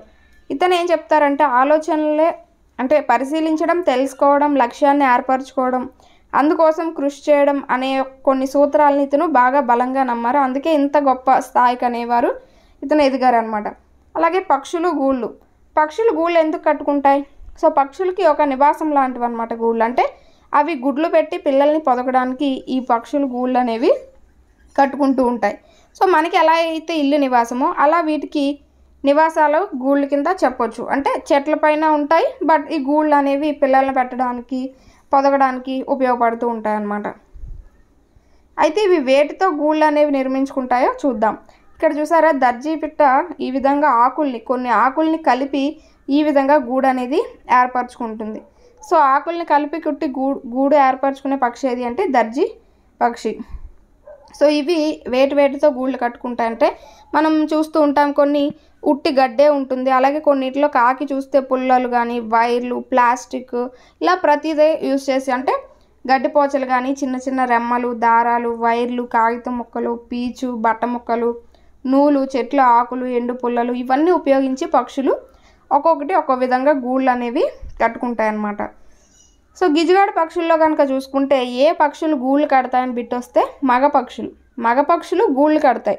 సో ఆడపక్షులు ఏ గూడు అయితే వాటికి నచ్చుతాయో అందులోకి వెళ్ళి గుడ్లు పెట్టి పిల్లల్ని పొదుగుతాయి అన్నమాట.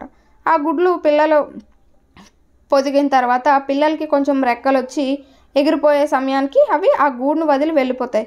మళ్ళీ గుడ్లు పెట్టాలనుకున్నప్పుడు కొత్త గూడు అనేది ఎంచుకుంటూ ఉంటాయి. సో ఈ విధంగా మగ పక్షులు గూళ్ళు కడుతూ ఉంటే ఆడపక్షులు అందులో గుడ్లు పెట్టి పిల్లల్ని పొదుగుతూ ఉంటాయి అన్నమాట. సో కొంతమంది ఏంటంటే ఆ పక్షులు గూళ్ళు అనేవి పగలగొట్టడం, కింద పడేయడం ఇవన్నీ చేస్తూ ఉంటారు. సో మన ఇల్లు అనేది పోతే మనం ఎలా బాధపడతామో పక్షులు కూడా అలానే బాధపడతాయని ఇక్కడ పిల్లలకి తెలియజేస్తున్నారు.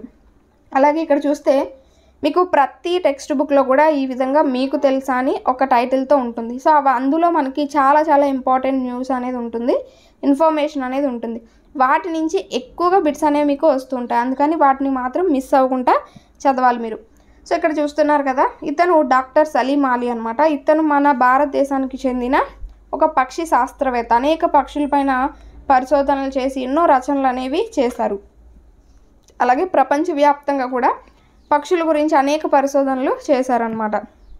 సో అది డాక్టర్ సలీం అలీ గురించి. అలాగే పాలపిట్ట కనుక చూసుకుంటే మనం ఇంతకుముందు తెలుగు లెసన్లో చెప్పుకున్నాం, దసరా పండుగకి అందరూ తెలంగాణ ప్రజలందరూ కూడా పాలపిట్టను చూస్తారు. దాన్ని చూడడం అదృష్టం కింద అలాగే శుభ సూచకం కింద ఫీల్ అవుతూ ఉంటారని చెప్పుకున్నాం కదా, ఇక్కడ కూడా అదే. దసరా ఉత్సవాల్లో ఏంటంటే పాలపిట్టను చూడడం అనేది ఒక భాగం, వారి పండుగలో ఇది ఒక భాగం. చూసి దానికి నమస్కరించుకొని ఈ పక్షి ఈ విధంగా చూస్తే మనకి మంచి జరుగుతుందని వీరు నమ్ముతూ ఉంటారనమాట.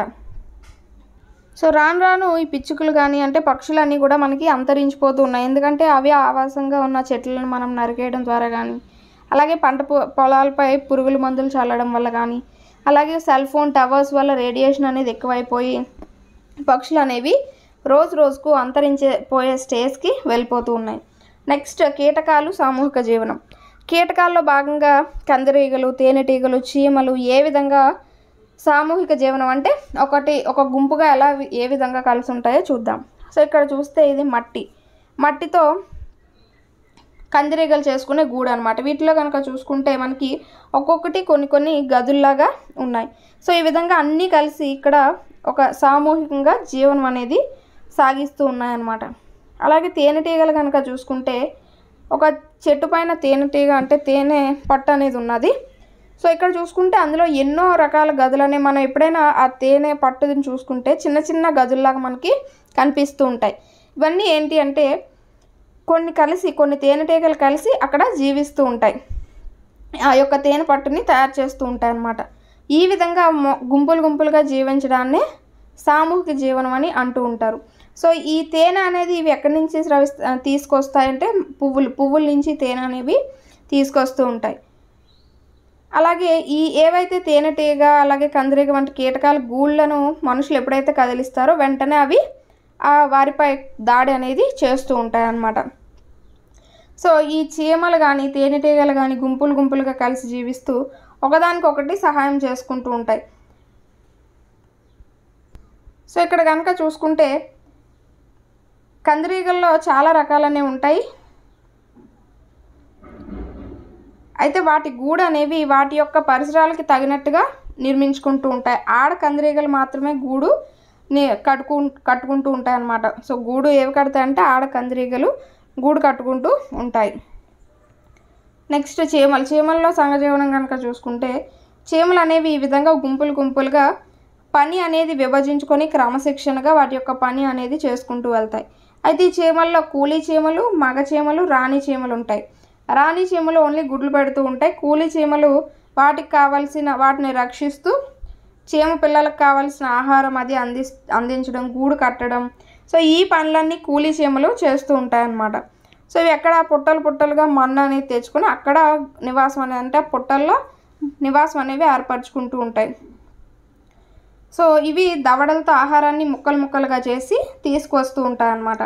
కొన్ని రకాల చీమలు కనుక చూసుకుంటే గూడు అంటే దూరంగా ఉండి వస్తాయి కదా, సో ఇక్కడ గూడు అనేది ఉన్నదనుకోండి, ఈ విధంగా వచ్చినప్పుడు ఈ మధ్యలో వచ్చే తోవలో ఒక రకమైన పదార్థాన్ని ఇవి వదులుతూ వస్తాయి. ఎందుకంటే అవి మళ్ళీ రివర్స్ వచ్చేటప్పుడు ఆ యొక్క దారి అనేది అవి మర్చిపోకుండా ఆ యొక్క రసాయనానికి అనుగుణంగా వస్తూ ఉంటాయి. అలాగే చీమలు వెళ్తున్నప్పుడు ఒకదాన్ని ఒకటి తాకి వెళ్తూ ఉంటాయి. ఈ విధంగా తాకడానికి గల కారణం ఏంటి అంటే అవి సమాచారాన్ని బదిలీ చేస్తాయి. సో ఆహారం అనేది ఎక్కడున్నది ఏంటి అనేవి అవి చెప్పుకుంటూ వెళ్తాయి అన్నమాట, ఒకదానికొకటి చెప్పుకుంటూ వెళ్తాయి. నెక్స్ట్ ఇక్కడ చూస్తే చీమ అనేది దాని శరీరం బరువు కంటే 50 రెట్లు బరువు ఉన్న పదార్థాన్ని మోసుకుంటూ వెళ్ళగలదట. సో చీమకి 6 కాళ్ళనే ఉంటాయి. అలాగే తల ముందు 2 యాంటీనాల వంటి ఇలా పీలర్స్ అనేవి ఉంటూ ఉంటాయి. ఇవి వీటికి ఆహారం అనేది ఎక్కడున్నది అలాగే సమాచారాన్ని అందించడానికి ఈ యాంటీనాస్ అనేవి ఉపయోగపడుతూ ఉంటాయి. చీమలు ఎలా అయితే ఉంటాయో వాటిలో లాగే తేనెటీగల్లో కూడా విభజన అనేది ఉంటుందన్నమాట. అంటే సో అందులో కూడా రాణి ఈగలు, మగ ఈగలు, కూలి ఈగలు ఇలా ఉంటాయి. పని అనేది విభజించుకొని చేసుకుంటూ ఉంటాయి. ఇలా మనకి ఏనుగులు కానీ, పులులు, కోతులు, పక్షులు ఆర్ కీటకాలు ఇవన్నీ కూడా వాటి యొక్క పనిని విభజించుకొని ఒకదానికొకటి సహాయం చేసుకుంటూ ఒకదానికొకటి రక్షణ అనేది ఇచ్చుకుంటూ అవి గుంపులుగా జీవించడం అనేది జరుగుతుంది. నెక్స్ట్ పక్షులు, జంతువుల పట్ల కరుణ, ప్రేమ. మనం ఏవైతే పెంపుడు జంతువులు అనేవి పెంచుకుంటామో వాటిని జాగ్రత్తగా చూసుకోవాల్సి ఉంటుంది. సో వాటికి ఏమైనా గాయాలు అయినప్పుడు హాస్పిటల్స్కి తీసుకువెళ్ళడం కానీ వాటిని జాగ్రత్తగా రక్షించడం కానీ, సమయానికి ఆహారం అందించడం కానీ ఇవన్నీ మనం చేస్తూ ఉండాలి. నెక్స్ట్ జీవవైవిధ్యం. జీవవైవిధ్యం అంటే ఏంటంటే ఒక ప్రదేశంలోని రకరకాల కీటకాలు కానీ, జంతువులు కానీ, పక్షులు కానీ, మొక్కలు, చెట్లు వీటన్నింటినీ కలిపి మనం జీవవైవిధ్యం అని అంటూ ఉంటాం. సో ఈ భూమి పైన కనుక చూసుకుంటే మనకి హాని కలిగించేది కానీ, పనికి రానిది కానీ ఏది కూడా ఉండదు. ఒక జీవి, ప్రతి జీవి ఏంటంటే ఇంకొక జీవికి సహాయం చేసుకుంటూ ఈ భూమిపైన ప్రతిదీ కూడా జీవించే హక్కుని కలిగి ఉన్నదని మనం చెప్పుకోవచ్చు. సో ఈ భూమిపైన నివసించే ప్రతి జీవి కూడా ప్రత్యక్షంగానో లేదా పరోక్షంగానో ఆ యొక్క ఇతర జీవులపైన ఆధారపడుతూ ఉన్నాయని కూడా చెప్పుకోవచ్చు. సో ఇలాంటి జంతువులు కానీ, పక్షులు కానీ వీటన్నింటిపైన కూడా మానవుడు అనేవాడు కూడా ఆధారపడి ఉన్నాడని అయితే మనం చెప్పుకోవచ్చు. సో అలా ఆధారపడి ఉన్న మానవుడు వీటినే నాశనం చేస్తున్నాడు. అంటే అడవుల్ని నరికివేస్తున్నాడు. అడవుల్ని నరికివేయడం ద్వారా జంతువులకి, పక్షులకి ఆవాసం అనేవి కోల్పోతున్నాయి. సో అవి రాను రాను కనుమరుగైపోతున్నాయి. ఈ విధంగా ఏంటంటే ప్రకృతి దాని యొక్క సమతుల్యత అనేది కోల్పోతూ ఉంటుందన్నమాట.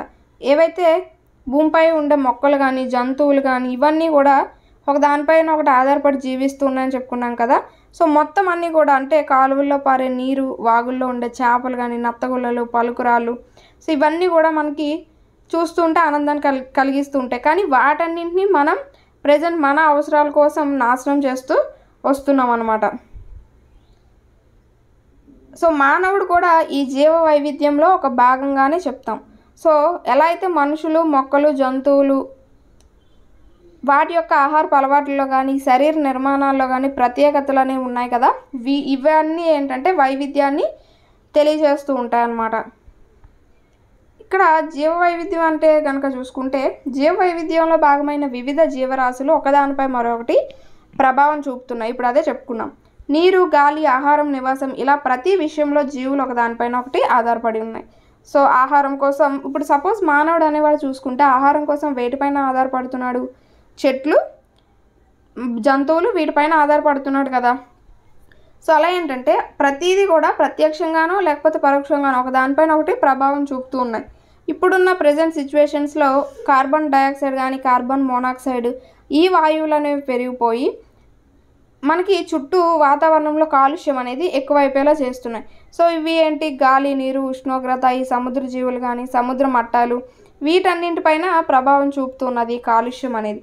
సో వాతావరణంలో సడన్గా చేంజెస్ అనేవి ఏర్పడుతూ ఉన్నాయన్నమాట. అలాగే వాటి వల్ల కొన్ని జీవులు అనేవి అంతరించిపోతూ ఉన్నాయి. సపోజ్ పిచ్చుకలు చూసుకుంటే ఇప్పుడు ఏంటి? సెల్ ఫోన్స్ రేడియేషన్స్ వల్ల పిచ్చుకలు అనేవి అంతరించిపోతున్నాయి కదా. అలా అనమాట. మనం ఏదైతే మన స్వార్థం కోసం వాడుకుంటున్నామో అది మిగతా ఏవైతే ప్రాణులు ఉన్నాయో వాటికి హాని కలిగిస్తూ ఉన్నాయన్నమాట. సో మనం పరిశ్రమలు కానీ, ఈ నాగరీకరణ అంటే ఈ టెక్నాలజీ డెవలప్ అవ్వడం కానీ ఇదంతా కూడా ఈ యొక్క ప్రకృతి సమతుల్యతనే దెబ్బతినేలా చేస్తుందని చెప్పుకోవచ్చు. ఈ భూమి అనేది కేవలం మానవుడికి మాత్రమే సొంతం కాదు. ప్రతి జీవికి, ఇక్కడ సజీవి కానీ, నిర్జీవి కానీ ప్రతిదీ పరిసరాలపైన ఆధారపడి జీవనం అనేది సాగించే హక్కు ప్రతి జీవికి ఉన్నది. కానీ వీటన్నింటినీ ఏంటంటే మనిషి మార్చేస్తూ ఉన్నాడు. ఆ మార్పుకి మెయిన్ కారణం మనిషి అవుతున్నాడు అన్నమాట. ఈ విధంగా చేయకుండా మొక్కలు పెంచడం కానీ, జంతువుల పట్ల దయ కలిగి ఉండడం, నీటిని కలుషితం చేయకుండా ఉండడం, ప్రకృతిని కాపాడడం ఇవన్నీ చేయడం ద్వారా ఏంటంటే ఈ జీవ వైవిధ్యాన్ని కాపాడిన వారు అవుతారు. సో వాళ్ళు హ్యాపీగా ఉండొచ్చు, మిగతా జీవులు ఏవైతే ఉన్నాయో అవి కూడా హ్యాపీగా ఉండొచ్చు అన్నమాట. అంతరిస్తున్న జీవజాతులు. సో చాలా అంటే మనం చూసుకుంటూ ఉంటాం. చాలా వాటి గురించి మనం బుక్స్లో మాత్రమే మాట్లాడుకుంటూ ఉంటాం. వాటిని బయట మనం చూడలేం. సపోజ్ ఎగ్జాంపుల్ చూస్తే ఇక్కడ డైనోసార్స్ కానీ, ఎప్పుడో పూర్వం డైనోసార్స్ ఉండేవి అనే తప్ప ఎవరు చూసింది లేదు. సో అలా ఇప్పుడు అవి అంతరించిపోతూ వచ్చాయి. ఇలా ఏంటంటే కొన్ని వాటికి సంబంధించి మనం వాటిని చూసి ఇవి ఎప్పుడో ఉండేవి అనే అనుకుంటున్నాము.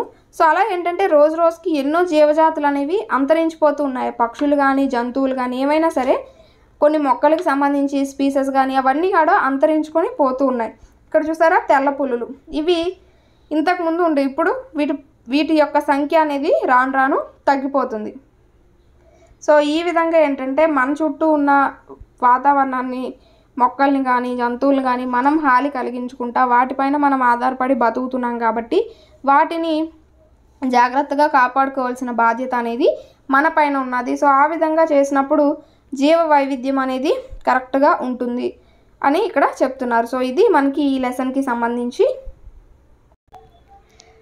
సో నెక్స్ట్ లెసన్ కనుక చూసుకున్నట్టయితే 5th లెసన్ మన చుట్టూ ఉండే మొక్కలు. 3rd క్లాస్లో మనం మొక్కల గురించి చూసాం.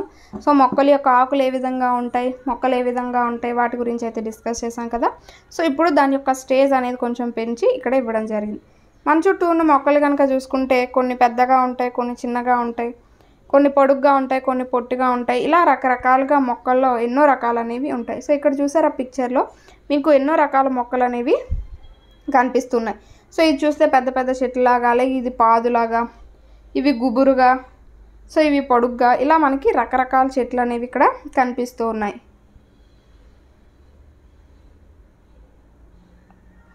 నెక్స్ట్ చూస్తే ఇక్కడ చూసారు కదా తీగలు, పొదలు, వృక్షాలు.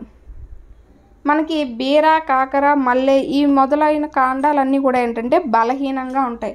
సో బలహీనంగా ఉండడం వల్ల అవి ఏదో ఒక ఆధారం అనేది పట్టుకొని పైకి ఎగబాగుతూ ఉంటాయి అన్నమాట. సో వాటినే మనం ఎగబాకే మొక్కలు లేదా తీగ మొక్కలని అంటూ ఉంటాం. సో వాటికి ఏవైనా ఫ్రూట్స్ అవి వచ్చినప్పుడు, వెజిటబుల్స్ కానీ వచ్చినప్పుడు అవి వాటిని పట్టుంచే శక్తి వాటికి ఉండాలి కాబట్టి అవి ఏదైనా ఒక ఆధారాన్ని పట్టుకొని పాకుతూ ఉంటాయి అన్నమాట పైకి.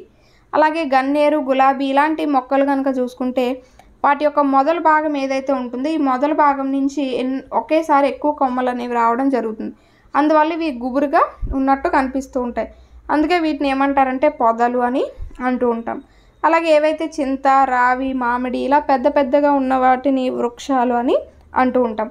వీటి యొక్క కాండం ఏదైతే ఉంటుందో అవి పొడుగ్గా దృఢంగా ఉంటాయి అండ్ వీటిపైన బెరడు కూడా ఉంటుందన్నమాట. సో వీటిని మనం వృక్షాలని అంటూ ఉంటాం.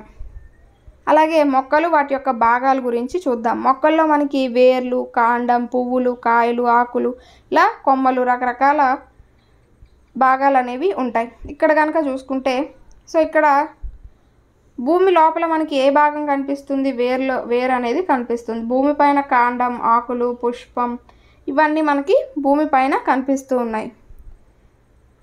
సో ఇక్కడ చూసారా మొక్కలో సాధారణంగా వేర్లు, కాండం, ఆకులు, పువ్వులు, కాయలు ఈ భాగాలన్నీ ఉంటాయి. అయితే భూమి లోపల ఉండే భాగం ఏది అంటే వేర్లు. భూమి పైన ఉండేవి కాండం కానీ మొక్కలు, ఆకులు, పువ్వులు ఇవన్నీ భూమి పైన కనిపిస్తూ ఉంటాయి. వేర్లు. సో ఇక్కడ మనకు ఒక కృత్యం ఇచ్చాడు. వరి వేర్లు అనేవి ఏ విధంగా ఉంటాయి, జొన్న, మిరప వాటి గురించి రాయమన్నాడు. అలాగే ఇక్కడ చూస్తే మనకి ఒక చెట్టు అనేది ఒక గోడకి ఆని ఉన్నది. సో మన ఇంటికి గోడలు అనేవి ఏ విధంగా ఒక సెక్యూర్గా ఉంటాయో అంటే ఒక ఆసరాగా ఉంటాయో అలాగే మొక్కకి ఈ వేర్లు అనేవి ఆ విధంగా ఉంటాయన్నమాట. అంటే వేర్లు ఏ విధంగా ఉపయోగపడతాయంటే ఇంటికి పునాదిగా ఎలా అయితే ఉంటుందో పునాది, ఈ వేర్లు అనేవి చెట్టుకి పునాదిగా పనికొస్తూ ఉంటాయి. అంటే నేల లోపల ఉండే కొన్ని ఖనిజాలు కానీ నీటిని కానీ తీసుకొని మొక్కకి ఆధారాన్ని ఇస్తూ నిటారుగా ఉండేలాగా చేస్తూ ఉంటాయి. అలాగే ఎన్నో పోషక పదార్థాలు అవి కూడా ఈ వేర్ల ద్వారానే మొక్కకి అందుతూ ఉంటాయి అన్నమాట. నెక్స్ట్ కాండం. ఈ నేల పై భాగాన్ని పెరిగి ఏదైతే మొక్క యొక్క భాగం ఉంటుందో దాన్నే మనం కాండం అంటాం. సో ఈ కాండం నుంచి మనకి కొమ్మలు, ఆకులు, పువ్వులు, కాయలు ఈ భాగాలన్నీ ఏర్పడుతూ ఉంటాయి అన్నమాట. సో మనకి కాండాలు అనేవి అన్ని చెట్లకి ఒకేలాగా ఉండవు. కొన్ని చెట్లకి మెత్తగా ఉంటే కొన్ని చెట్లకి గట్టిగా ఉంటుంది. కొన్ని చెట్లకి కాండాలు అనేవి గరుగ్గా ఉంటాయి, కొన్ని మెత్తగా ఉంటాయి. సో సపోజ్ మీరు టమాటా మొక్క యొక్క కాండం పట్టుకున్నారనుకోండి కొంచెం గరుగ్గా ఉంటుంది. అలాగే గులాబీ మొక్క కాండం పట్టుకుంటే ముళ్ళు అనేవి ఉంటాయి. సో కొన్ని కాండాలకి బెరడు అనేది ఉంటుంది. పెద్ద పెద్ద వేప చెట్టు కానీ చింత చెట్టు, మామిడి చెట్టు వాటి యొక్క చెట్ల యొక్క పైన తాకితే మీకు బెరడు అనేది తగులుతూ ఉంటుంది. సో ఈ విధంగా ఈ కాండాలు అనేవి మనకి చెట్టుకు దేని కొరకు ఉపయోగపడతాయంటే మొక్క నిలబడడానికి బలాన్ని ఇస్తూ ఉంటాయి. అలాగే వేర్లు గ్రహించిన ఏదైతే వాటర్ ఉంటుంది కదా ఆ వాటరు, పోషక పదార్థాలు అవన్నీ మొక్క యొక్క అన్ని భాగాలకి అందించేది ఏది అంటే మనకి కాండమే. అయితే భూమిలోంచి పీల్చుకోవడం వరకే వేర్ల యొక్క పని అనమాట. పైన మొక్క యొక్క అన్ని భాగాలకు అందించేది మాత్రం కాండం. నెక్స్ట్ ఆకులు, పువ్వులు, కాయల గురించి అయితే చూద్దాం. సో మనకి చెట్టు నిండా ఆకులు అనేవి ఉంటాయి. ఈ ఆకులు అనేవి ఆకుపచ్చ రంగులో ఉండడానికి గల కారణం ఏంటి అంటే పత్రహరితం. పత్రహరితం అనేది ఉండడం వల్ల ఆకులన్నీ కూడా ఆకుపచ్చ రంగులో ఉంటాయి. మన బ్లడ్లో ఎలా అయితే హెమోగ్లోబిన్ ఉండడం వల్ల ఎరుపుగా ఉంటుందో ఇక్కడ పత్రహరితం అనేది ఉండడం వల్ల ఆకులు అనేవి పచ్చగా ఉంటాయి. సో ఈ ఆకులు అనేవి ఆహారాన్ని తయారు చేయడానికి ఎక్కువగా ఉపయోగపడతాయి. ఆకుల్లోనే ఆహారం అనేది తయారవుతూ ఉంటుందన్నమాట. సూర్యుడి నుంచి వచ్చే ఏదైతే కాంతి ఉంటుందో ఆ కాంతి యొక్క శక్తిని ఆకులు అనేవి గ్రహించి అక్కడ ఆహారం అనేది తయారు చేసి గింజలు, కాయలు, దుంపల రూపంలో నిల్వ ఉంచుతూ ఉంటాయన్నమాట ఈ ఆహార పదార్థాలు. ఈ ఏవైతే మొక్కలు ఉత్పత్తి చేసే ఆహార పదార్థాలు ఉంటాయో అవి మనం మిగతా జంతువులు తింటూ ఉంటాయి. సో వాటి ద్వారా మనకి శక్తి అనేది లభిస్తూ ఉంటుంది. ఇక్కడ చూసారా కొన్ని పండ్లు, కూరగాయల యొక్క పిక్చర్ అనేది ఇవ్వడం జరిగింది. ఇవన్నీ మనకి మొక్కల నుంచే వస్తాయి. అలాగే మనకి ఈ పండ్లు అనేవి ఎక్కడి నుంచి వస్తాయి, కూరగాయలు కూడా ఎక్కడి నుంచి వస్తాయి అంటే పువ్వుల నుంచి వస్తూ ఉంటాయి. అంటే మొక్కలు ఎక్కడి నుంచి వస్తాయి, విత్తనాల నుంచి వస్తాయి. సో ఈ విత్తనానికి మూలం ఏంటి, పువ్వు. ఈ పువ్వు నుంచి మనకి కాయలు వస్తాయి, కాయల నుంచి విత్తనాలు అనేవి వస్తూ ఉంటాయి. సో అక్కడ చూస్తే కనుక ఈ పువ్వులు అనేవి సాధారణంగా మనకి ఒక్కొక్క కాలంలో ఒక్కొక్క రకమైన పువ్వులు అనేవి పూస్తూ ఉంటాయి. అలాగే పువ్వులన్నీ ఒకే విధంగా ఉంటాయా అంటే లేవు. కొన్ని చిన్నవిగా ఉంటాయి, కొన్ని పెద్దవిగా ఉంటాయి, కొన్ని వాసన వచ్చేవి ఉంటాయి, కొన్ని వాసన రానివి ఉంటాయి. అయితే ఈ పువ్వులు అనేవి కాయలుగా, పండ్లుగా మనకి మారుతూ ఉంటాయి అన్నమాట. సో ఇక్కడ చూస్తే కనుక ఒక పువ్వు గురించి అయితే ఇచ్చారు. ఈ పూలన్నీ మనం చాలా రకాలుగా వాడుతూ ఉంటాం. అలంకరణకు కానీ, ఏవైనా సెన్స్ తయారీలో కానీ, ఇంట్లో ఏవైనా మొక్కల్ని అంటే ఇంట్లో ఏవైనా శుభకార్యాలకి కానీ పువ్వుల్ని డెకరేషన్ చేయడం, ఇలాంటి వాటికి పువ్వుల్ని యూజ్ చేస్తూ ఉంటాం. ఇక్కడ ఒక ఫ్లవర్ కనుక చూసుకుంటే ప్రపంచంలోనే అతిపెద్ద పుష్పం ఏది అంటే రఫ్లీషియా. సో ఈ రఫ్లీషియా అనేది 1 మీటర్ వ్యాసం అనేది ఉంటుందట. 1 మీటర్ వ్యాసం ఉంటుంది. అలాగే 7 నుంచి 10 కిలోల బరువు అనేది ఉంటుందట. ఈ పువ్వు నుండి కుళ్ళిన మాంసం వంటి వాసన అనేది వస్తుంది. ఈ వాసన 2 కిలోమీటర్ల వరకు వస్తుందట. 2 కిలోమీటర్ల దూరంలో ఉన్నా కూడా ఈ వాసన అనేది వస్తుంది. ఎలాంటి వాసన అంటే కుళ్ళిన మాంసం లాంటి వాసన అనేది వస్తుందట ఈ పువ్వు నుండి. నెక్స్ట్ పూలు జీవనాధారం. ఎలా అయితే కొంతమంది సముద్రపు అంటే జీవుల్ని కానీ లేకపోతే పండ్లు, కూరగాయలని, పండ్లని ఏ విధంగా అమ్మి వారి జీవనం అనేది సాగిస్తూ ఉంటారో అలాగే పూలు అమ్మి కూడా చాలామంది వారి యొక్క జీవనం అనేది సాగిస్తూ ఉన్నారు. వీళ్ళు పూలని కొనుక్కొని ఒకరి దగ్గర నుంచి కొనుక్కొని తెచ్చి అమ్మడం ద్వారా జీవనం అనేది సాగిస్తూ ఉంటారనమాట. అంటే ఎక్కువగా ఏవైనా గుడుల దగ్గర, ఏవైనా శుభకార్యాలు జరగడానికి పువ్వులు అనేవి అమ్ముతూ ఉంటారు. సో ఇక్కడ చూస్తే మనకి ఒక రకమైన పువ్వులు అనేవి ఉన్నాయి. Passiflora, bottle brush, bird of paradise అనేవి మనకి కనిపిస్తున్న ఇవి పువ్వులే అన్నమాట. నెక్స్ట్ పూల నుండి కాయల వరకు. ఇక్కడ మనకి దానిమ్మ అనేది ఇచ్చారు చూసారా. సో ఈ విధంగా మొగ్గలా ఉండి పువ్వు అనేది వచ్చి ఈ విధంగా అది రాను రాను కాయగా రూపాంతరం అనేది చెందుతుందన్నమాట. నెక్స్ట్ కనుక చూసుకుంటే సో ఇక్కడ మనకి సీతాకోక చిలుకలు, తుమ్మెదలు, తేనెటీగలు ఇవన్నీ ఇక్కడ వాళ్ళు ఏం చేస్తాయి, అందులో ఉండే తేనె అనేది, మకరందం అనేది పీల్చుకుంటూ ఉంటాయి అన్నమాట.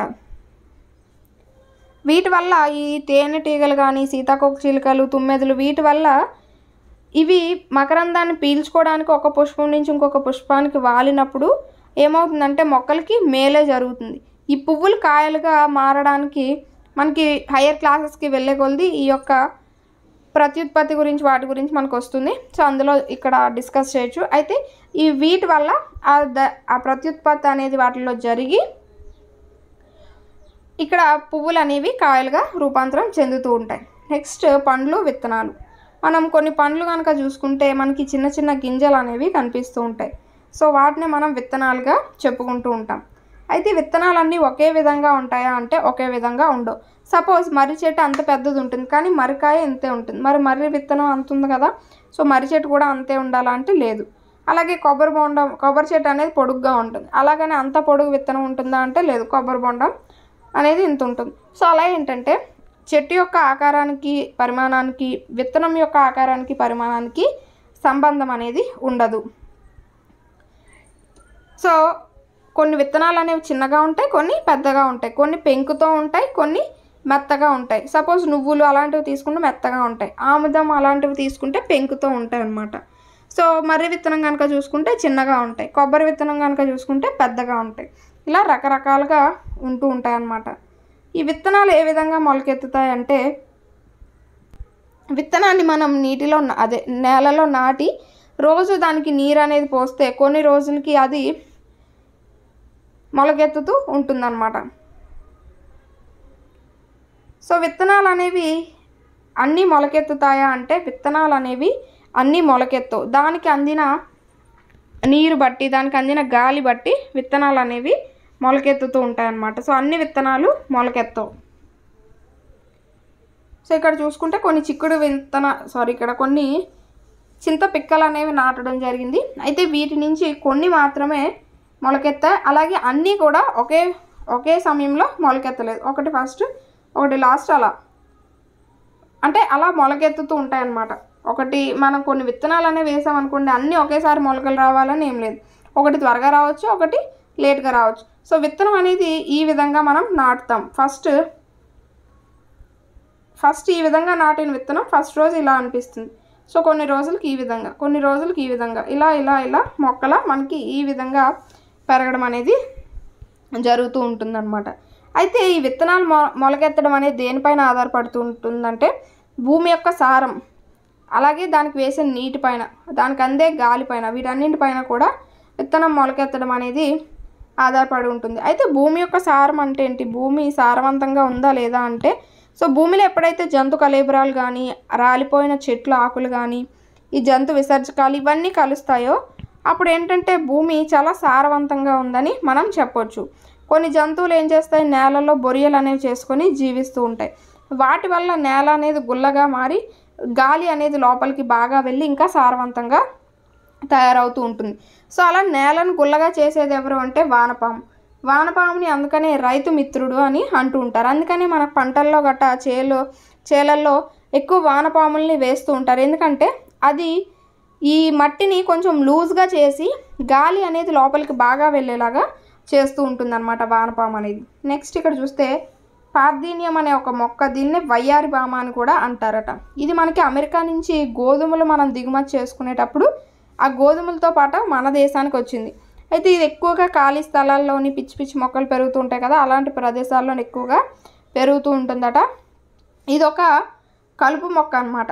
దీని పుప్పొడి వల్ల ఊపిరితిత్తు వ్యాధులు కానీ చర్మ వ్యాధులు అనేవి వస్తూ ఉంటాయట. సో అందుకని ఇది ఎక్కడ కనిపించినా తాకొద్దు. విత్తనాల ప్రయాణం. విత్తనాలు అనేవి సపోజ్ మన చుట్టూ చెట్లనే ఉంటాయి. సో మరి మన చుట్టూ విత్తనాలు అనేవి ఎవరేసి ఉంటారు? సో ఎవరైనా తెచ్చి మన చుట్టూ విత్తనాలు అనేవి వేసి ఉంటారా? మనం కొన్ని ప్రదేశాల్లో చూస్తాం, కొన్ని ఖాళీ ప్రదేశాల్లో కానీ వాటిలో అక్కడ మొక్కలు అనేవి పెరుగుతూ ఉంటాయి. మరి అక్కడ విత్తనాలు అనేవి ఎవరేస్తున్నారు అని మీకు ఎప్పుడైనా డౌట్ వచ్చిందా? సో ఇక్కడ విత్తనాలు అనేవి ఒక ప్రాంతం నుంచి ఇంకొక ప్రాంతానికి ట్రావెల్ చేస్తూ ఉంటాయి. సో ఏంటి మేడం కాళ్ళు వచ్చి నడుచుకుంటూ వెళ్తాయని అడుగుతారా? అడగండి. సో ఏంటి అంటే విత్తనాలు ప్రయాణం చేయడం అంటే, సపోజ్ ఇప్పుడు ఏదైనా ఒక పక్షి ఉన్నది, అది వేప గింజో లేకపోతే మర్రి గింజో తిన్నదనుకోండి, దాని యొక్క విత్తనం అనేది ఎక్కడో పడేస్తుంది. సో అక్కడ మొక్కలు అనేవి వస్తాయి. అలాగే ఉడత ఏదన్నా తిన్నదనుకోండి, దాని విత్తనం పట్టుకెళ్ళి ఎక్కడో పడేస్తుంది, అక్కడ మొక్క అనేది మొలకెత్తుతుంది. సపోజ్ గేదెలు ఆవులు ఇవన్నీ మేయడానికి వెళ్తాయి, గడ్డి మేయడానికి వెళ్తాయి. అవి తిరిగి వచ్చేటప్పుడు ఏంటంటే ఆ మొక్కలో గడ్డిలోనో ఎక్కడో విత్తనాలు అనేవి వాటి యొక్క శరీరానికి అంటుకుంటాయి. అవి వచ్చే దారిలో అవి ఎక్కడో కాడ పడతాయి. వాటి వల్ల మొక్కలు అనేవి మొలకెత్తుతాయి. సో ఇలా ఏంటంటే ఎన్నో విధాలుగా మొక్కలు అనేవి ఈ విత్తనాలు అనేవి ప్రయాణం చేస్తూ ఉంటాయి అన్నమాట. సో సపోజ్ ఇక్కడ చూస్తే కొన్ని గింజలు అనేవి గాలికి కొట్టుకోవడం వల్ల కూడా దూరంగా పడడం, వాటి ద్వారా కూడా మొక్కలు అనేవి అక్కడ మొలకెత్తుతూ ఉంటాయన్నమాట. సో ఇప్పుడు చెప్పుకున్నట్టు పశువులు, మేకలు, గొర్రెలు పొలాల్లో మేతకు వచ్చినప్పుడు అవి ఒక ప్రాంతం నుంచి ఇంకో ప్రాంతానికి వెళ్ళినప్పుడు వాటికి శరీరానికి అంటుకున్న విత్తనాలు పడడం ద్వారా, అలాగే పల్లేరు, తేలుకొండి కాయలు అలా వాటి యొక్క శరీరానికి అంటుకుంటాయి అన్నమాట. అలాగే ఏవైనా గడ్డిలో కూర్చున్నప్పుడు, బట్టలు దులిపినప్పుడు ఆ విత్తనాలు అనేవి ఎక్కడికన్నా వెళ్ళి పడడం. అలాగే కొన్ని మొక్కల కాయలు అనేవి బాగా ఎండిన తర్వాత పగిలిపోతాయి అన్నమాట. సో పగిలిపోయి ఆ విత్తనాలు అనేవి వెదజల్ల పడతాయి. సో అలాంటప్పుడు కొన్ని ఏంటంటే నీటిలో కొట్టుకుపోతాయి. సపోజ్ కొబ్బరి బొండాలు ఇలాంటివి కనుక చూసుకుంటే నీటిలో కొట్టుకొని పోయి ఆ యొక్క ఒడ్డున మొలకెత్తడం, కొబ్బరి చెట్లు అవి మొలకెత్తడం అనేది జరుగుతుంది.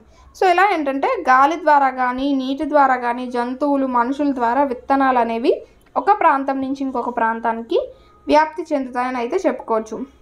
నెక్స్ట్ ఇక్కడ చూస్తే నర్సరీలు అంటే ఏంటంటే మనకి ఎక్కువ మొక్కలు అనేవి ఉత్పత్తి చేసే కేంద్రాలని నర్సరీలు అని అంటూ ఉంటారు.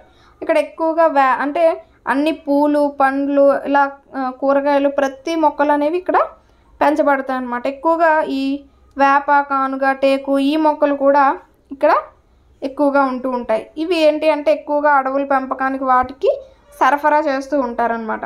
కొన్ని మొక్కలు కనుక చూసుకుంటే ఎడార్లో పెరిగే కాక్టస్ కానీ అలాగే కొన్ని బాన్సాయి వృక్షాలు కానీ ఇవన్నీ కూడా నర్సరీలో మనకు కనిపిస్తూ ఉంటాయి. ముఖ్యంగా ఈ నర్సరీస్లో ఏంటంటే అంటు కట్టడం, కణజాల వర్ధనం, విత్తనాలు చల్లడం ఈ పద్ధతుల ద్వారా మొక్కల్ని ఉత్పత్తి చేస్తూ ఉంటారు. అలాగే కొన్ని మనకి చూసారా గ్రీన్ కలర్ కానీ వైట్ కలర్ కానీ ఒక తెరలా వేసి ఆ లోపట కృత్రిమంగా వాటికి ఏవైతే వాతావరణం అవసరం అవుతాయో ఆ వాతావరణాన్ని వీరే కల్పించి అక్కడ మొక్కలు అనేవి పెంచుతూ ఉంటారనమాట. నెక్స్ట్ పాఠశాల ఇంటి ఆవరణలో మొక్కల పెంపకం. సో మన ఇంటి ఆవరణలో కానీ పాఠశాలలో కానీ మొక్కలు పెంచడం ద్వారా మనకి స్వచ్ఛమైన గాలి అలాగే ఎన్నో లాభాలు అనేవి మొక్కల ద్వారా ఉంటూ ఉంటాయి. సో ఇది మనకి మొక్కలకి సంబంధించి. సో ఈ వీడియో మీ అందరికీ నచ్చిందని అనుకుంటున్నాను. Thanks for watching. So next lesson కనుక చూసుకుంటే 6th లెసన్ దారి తెలుసుకుందామా. సో దీంట్లో భాగంగా పిల్లలకి దిక్కులు మూలల గురించి తెలియచేయడం, జిల్లా గ్రామం రాష్ట్రం ఇలా ఒక స్టేజ్ని పిల్లలకి పరిచయం చేయడం, అలాగే మ్యాప్స్ అనేవి ఏ విధంగా గీయాలి అనేవన్నీ కూడా ఈ వీడియోలో మనకి ఉంటాయి. సో మనం కొంతమంది మానవులు కలిసి ఒక సమాజంలో ఒక కుటుంబంలో నివసిస్తూ ఉంటామని చెప్పుకున్నాం. సో అలాంటి కొన్ని కుటుంబాలు కలిసి నివసించే ప్రాంతాన్ని మనం గ్రామం లేదా ఊరు అని అంటూ ఉంటాం. గ్రామం లేదా ఊరు అని అంటూ ఉంటాం. అయితే మనం దిక్కుల్ని గుర్తించడం. సో మనం ఏ ప్రదేశంలో ఉన్నాం, మన ఇల్లు ఏ ప్రదేశంలో ఉందంటే ఏ దిక్కులో ఉంది ఏంటి అనేది తెలుసుకోవాలనుకుంటే మీరు సూర్యునికి ఎదురుగా నిలబడి ఉన్న దిక్కు, మీరు సూర్యునిగా ఎదురుగా నిలబడి ఉంటే మీ ఎదురుగా ఉన్న దిక్కు అనేది తూర్పు దిక్కు అవుతుంది. అలాగే కుడి చేతి వైపు ఉన్నది దక్షిణం, ఎడమ చేతి వైపు ఉన్నది ఉత్తరం, మీ వెనక వైపు ఏదైతే ఉంటుందో అది పడమర దిక్కు. సో మీరు ఎక్కడున్నా కూడా ఈ విధంగా దిక్కులైతే కనుక్కోవచ్చు. సో ఇక్కడ చూసారు కదా, ఇక్కడ ఒక అమ్మాయి నించుంది, తినకి ఎదురుగా చెట్టు అనేది ఉన్నది, ఇది తూర్పు దిక్కు అవుతుంది. తన కుడి చేతి వైపు దక్షిణం, తన ఎడమ చేతి వైపు ఉత్తరం అనేది అవుతుంది. అలాగే తనకి వెనకాతల పడమర దిక్కు అనేది వస్తుంది. సో ఈ విధంగా దిక్కుల్ని మనం ఈజీగా కనుక్కోవచ్చు. అయితే ఈ దిక్కులు అనేవి దేని కొరకు మనకు ఉపయోగపడతాయి అంటే ఒక ప్రదేశం లేదా ఒక ఏదైనా స్థలం కానీ ఏదైనా కూడా మనకి ఏ దిక్కులో ఉన్నది అనేది ఈజీగా తెలుసుకోవడానికి, ఐడెంటిఫై చేయడానికి ఇవి ఎక్కువగా ఉపయోగపడతాయి. సపోజ్ ఇక్కడ బావి అనేది కనుక చూసుకుంటే ఏ దిక్కులో ఉన్నది, దక్షిణం దిక్కులో ఉన్నది. చెట్టు తూర్పు దిక్కులో ఉన్నది. పాఠశాల ఉత్తర దిక్కులో ఉన్నది. బస్ స్టాండ్ పడమర దిక్కులో ఉన్నది ఆ అమ్మాయికి. ఈ విధంగా మనం చెప్పుకోవచ్చు. అయితే ఇక్కడ పడమరం, ఉత్తరం, దక్షిణం ఇవన్నీ కూడా దిక్కులని మనం చెప్పుకున్నాం. ఈ దిక్కుల ఆధారంగా ఒక ఇంటికి సంబంధించి కానీ ఒక వీధికి గ్రామానికి ఏ ఏ దిక్కులు ఉన్నాయో మనం చెప్పుకోవచ్చు. అంటే ఒక ఇల్లు అనేది ఏ దిక్కులో ఉంది, ఒక పోస్ట్ ఆఫీస్ అనేది ఏ దిక్కులో ఉంది, లేకపోతే ఒక గుడి అనేది ఏ దిక్కులో ఉంది, ఇవన్నీ తెలుసుకోవచ్చు. అలాగే ఖాళీ స్థలాలు కూడా ఏ దిక్కులో ఏ ఉన్నాయి అనేది కూడా తెలుసుకోవచ్చు అన్నమాట. అయితే ఈ విధంగా ఒక స్థలానికి కానీ ఒక భవనానికి కానీ లేదా ఒక గ్రామానికి కానీ చుట్టూ మనకి ఎల్లలు అనేవి ఉంటాయి. అంటే చుట్టూ ఆనుకొని ఏ ఉన్నా సరే వాటిని మనం సరిహద్దులు అని అంటూ ఉంటాం. సో సపోజ్ ఇప్పుడు తూర్పుకి సరిహద్దుగా ఇక్కడ ఒక బావి అనేది ఉన్నది అనుకోండి. సో తూర్పు సరిహద్దుగా బావి ఉన్నది అని చెప్తాం. అలాగే పడమర సరిహద్దుగా ఏదైనా ఒక చెరువు ఉన్నది అనుకోండి. సో పడమర సరిహద్దుగా చెరువు అనేది ఉన్నది అని చెప్తాం. సో అలా వాటిని ఏవైతే స్థలాలు కానీ ఏవైతే ఉంటాయో వాటిని సరిహద్దులు లేదా ఎల్లలు అని అంటూ ఉంటారు. సో ఈ ఎల్లలు లేదా సరిహద్దుల ద్వారా ఒక ప్రాంతం లేదా ఒక కట్టడం, ఒక స్థలం ఏదైనా ఏ దిక్కులో ఉన్నది, ఏ ప్రదేశంలో ఉన్నది అని మనం తెలుసుకోవడానికి ఎక్కువగా అవకాశం అనేది ఉంటుంది. సో ఇక్కడ దిక్కులు మూలలు కనుక చూసుకుంటే ఇది మనకి తూర్పు, ఉత్తరం, పడమర, దక్షిణం ఈ 4 మనకి తెలిసినవే. సో ఈ 4 మనకి తెలిసినవే. ఇప్పుడు తూర్పుకి ఉత్తరానికి మధ్య ఏదైతే దిక్కు ఉంటుందో దాన్ని ఈశాన్యమని, అలాగే పడమరకి తూర్పుకి మధ్య ఉన్న దిక్కుని ఆగ్నేయమని, దక్షిణం తూర్పుకి మధ్య ఉన్న దిక్కు ఆగ్నేయమని, అలాగే పడమర దక్షిణానికి మధ్య ఉన్నది నైరుతి అని, పడమర దిక్కుకి ఉత్తర దిక్కుకి మధ్య ఉన్నది వాయువ్యం అని మనం చెప్తూ ఉంటాం. సో మీరు హైయర్ క్లాసెస్కి వెళ్తే తెలుస్తుంది. సో నైరుతి నుంచి ఋతుపవనాలు వస్తాయి, అలాగే ఈశాన్య ఋతుపవనాలు వస్తాయని మనం చెప్పుకుంటాం కదా. సో నైరుతి ఈశాన్యం అనేవి మీకు ఒకలా కనిపిస్తూ ఉంటాయి. అలాగే వాయువ్యం ఆగ్నేయం అనేది ఒక వేలో కనిపిస్తూ ఉంటాయి. సో ఈ విధంగా మీకు బిట్ అనేది ఏ విధంగా అడిగే ఛాన్స్ ఉంటుంది అంటే తూర్పుకి ఉత్తరానికి మధ్య ఉన్న దిక్కేది, లేదా పడమరకి ఉత్తరానికి మధ్య ఉన్న దిక్కేది. సో ఇలా అంటారు. అయితే ఇవి మనం ఏమంటామంటే మూలలు అని అంటాం. ఈ ఈశాన్యం, ఆగ్నేయం, నైరుతి, వాయువ్యంని దిక్కులని కాకుండా మూలలు అని చెప్తూ ఉంటాం. సో ఇక్కడ నెక్స్ట్ చూస్తే ఒక పటం తయారీ. ఒక పటం అనేది ఏ విధంగా తయారు చేయవచ్చు అని ఒక అమ్మాయి అడుగుతుంది. సో ఇక్కడ టీచర్ చెప్తారనమాట. ఏమని అంటే ముందుగా ఇక్కడ ఏమంటే ఒక రఫ్ తరగతి గది పటం అనేది గీశారు. ముందుగా తూర్పు వైపు ఎంత పొడవు ఉంది, అలాగే ఉత్తరం దక్షిణం వైపు ఎంతెంత పొడవు ఉన్నది అని చెప్పి 1 మీటర్ బద్దతో కొలుస్తారు. కొలిచిన తర్వాత ఇక్కడ 6 మీటర్లు అనేది ఉత్తరం దక్షిణం 6 మీటర్లు వస్తుంది. సో వాటిని ఏంటి అంటే ఒక్కొక్క అగ్గిపుల్లని ఒక్కొక్క మీటర్గా లెక్కించి 6 అగ్గిపుల్లలు ఇక్కడ పడమర తూర్పుకి 9 అగ్గిపుల్లలతో ఈ విధంగా ఒక బాక్స్లో గీస్తారు. సో దాని వెంబడే ఒక లైన్ అనేది గీస్తారు. సో ఇప్పుడు ఏంటి అంటే ఒక పటం, తరగతి గదికి సంబంధించిన పటం అనేది ఇక్కడ సిద్ధమైందని చెప్పుకోవచ్చు. అయితే పటంలో ఎప్పుడు కూడా ఖచ్చితమైన కొలత అనేది ఉండాలి. అలాగే ఉత్తరం అనేది ఎప్పుడు కూడా పైనే సూచిస్తూ ఉండాలి. పటం పైనే ఉత్తర దిక్కు అనేది ఎప్పుడు సూచిస్తూ ఉండాలన్నమాట. సో ఈ విధంగా మనం పటాలను అయితే తయారు చేసుకోవచ్చు. సో ఇప్పుడు మనం చెప్పుకున్నాం కదా, సాధారణంగా మనం పటం గీసేటప్పుడు ఉత్తర దిక్కు అనేది ఎప్పుడు కూడా పై భాగానే సూచిస్తూ ఉంటాం. సో ఇలా ఏవైనా పెద్ద పెద్ద ప్రాంతాలను కానీ దిక్కులు, అలాగే పెద్ద ప్రాంతాలని దిక్కులు కొలతలతో మనం కాగితం పైన కనుక చూపిస్తే దాన్నే మనం పటం అంటాం. సో అక్కడ మీటర్ బద్దతో కొలిచాం, దాన్ని ఒక అగ్గిపుల్లతో ఇక్కడ సూచించాం. అలా ఏంటంటే కరెక్ట్ కొలతలతో పెద్ద ప్రాంతాలని మనం చిన్నగా ఏవైతే చేసి చూపిస్తామో వాటిని మనం పటం అని అంటూ ఉంటాం. సో ఈ పటాల గురించి మీరు హయ్యర్ క్లాసెస్కి వెళ్ళే కొద్ది చాలా మ్యాటర్ అనేది అయితే నేర్చుకుంటారు. సో ఇక్కడ గ్రామం అంటే ఏంటి, కొన్ని కుటుంబాలు కలిసి నివసించేదే గ్రామం అని మనం చెప్పుకున్నాం.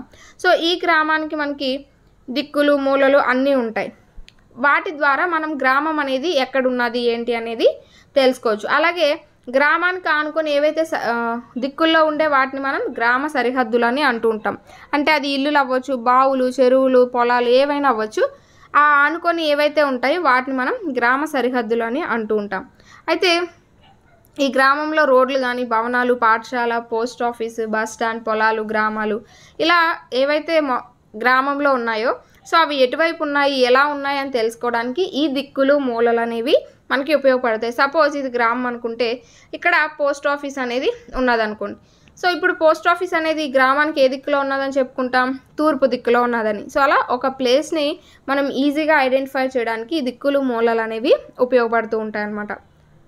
సో వీటి వల్ల మనం అనుకున్న ప్లేస్కి ఈజీగా చేరుకోవడానికి ఉంటుంది. సో ఇక్కడ చూసారా ఒక పిక్చర్లో, ఇది ఒక గ్రామ పటం అనుకుంటే దీనికి తూర్పున పొలం అనేది ఉన్నది. ఇక్కడ మనకి ఈ యొక్క చిహ్నాలు అనేవి ఇవ్వడం జరిగింది. ఇక్కడ తూర్పున పొలం అనేది ఉన్నది. అలాగే దక్షిణంలో కనుక చూసుకుంటే హాస్పిటల్ అనేది ఉన్నది. పడమరలో కనుక చూసుకుంటే గుడి, అలాగే బోరింగ్ అవన్నీ ఉన్నాయి.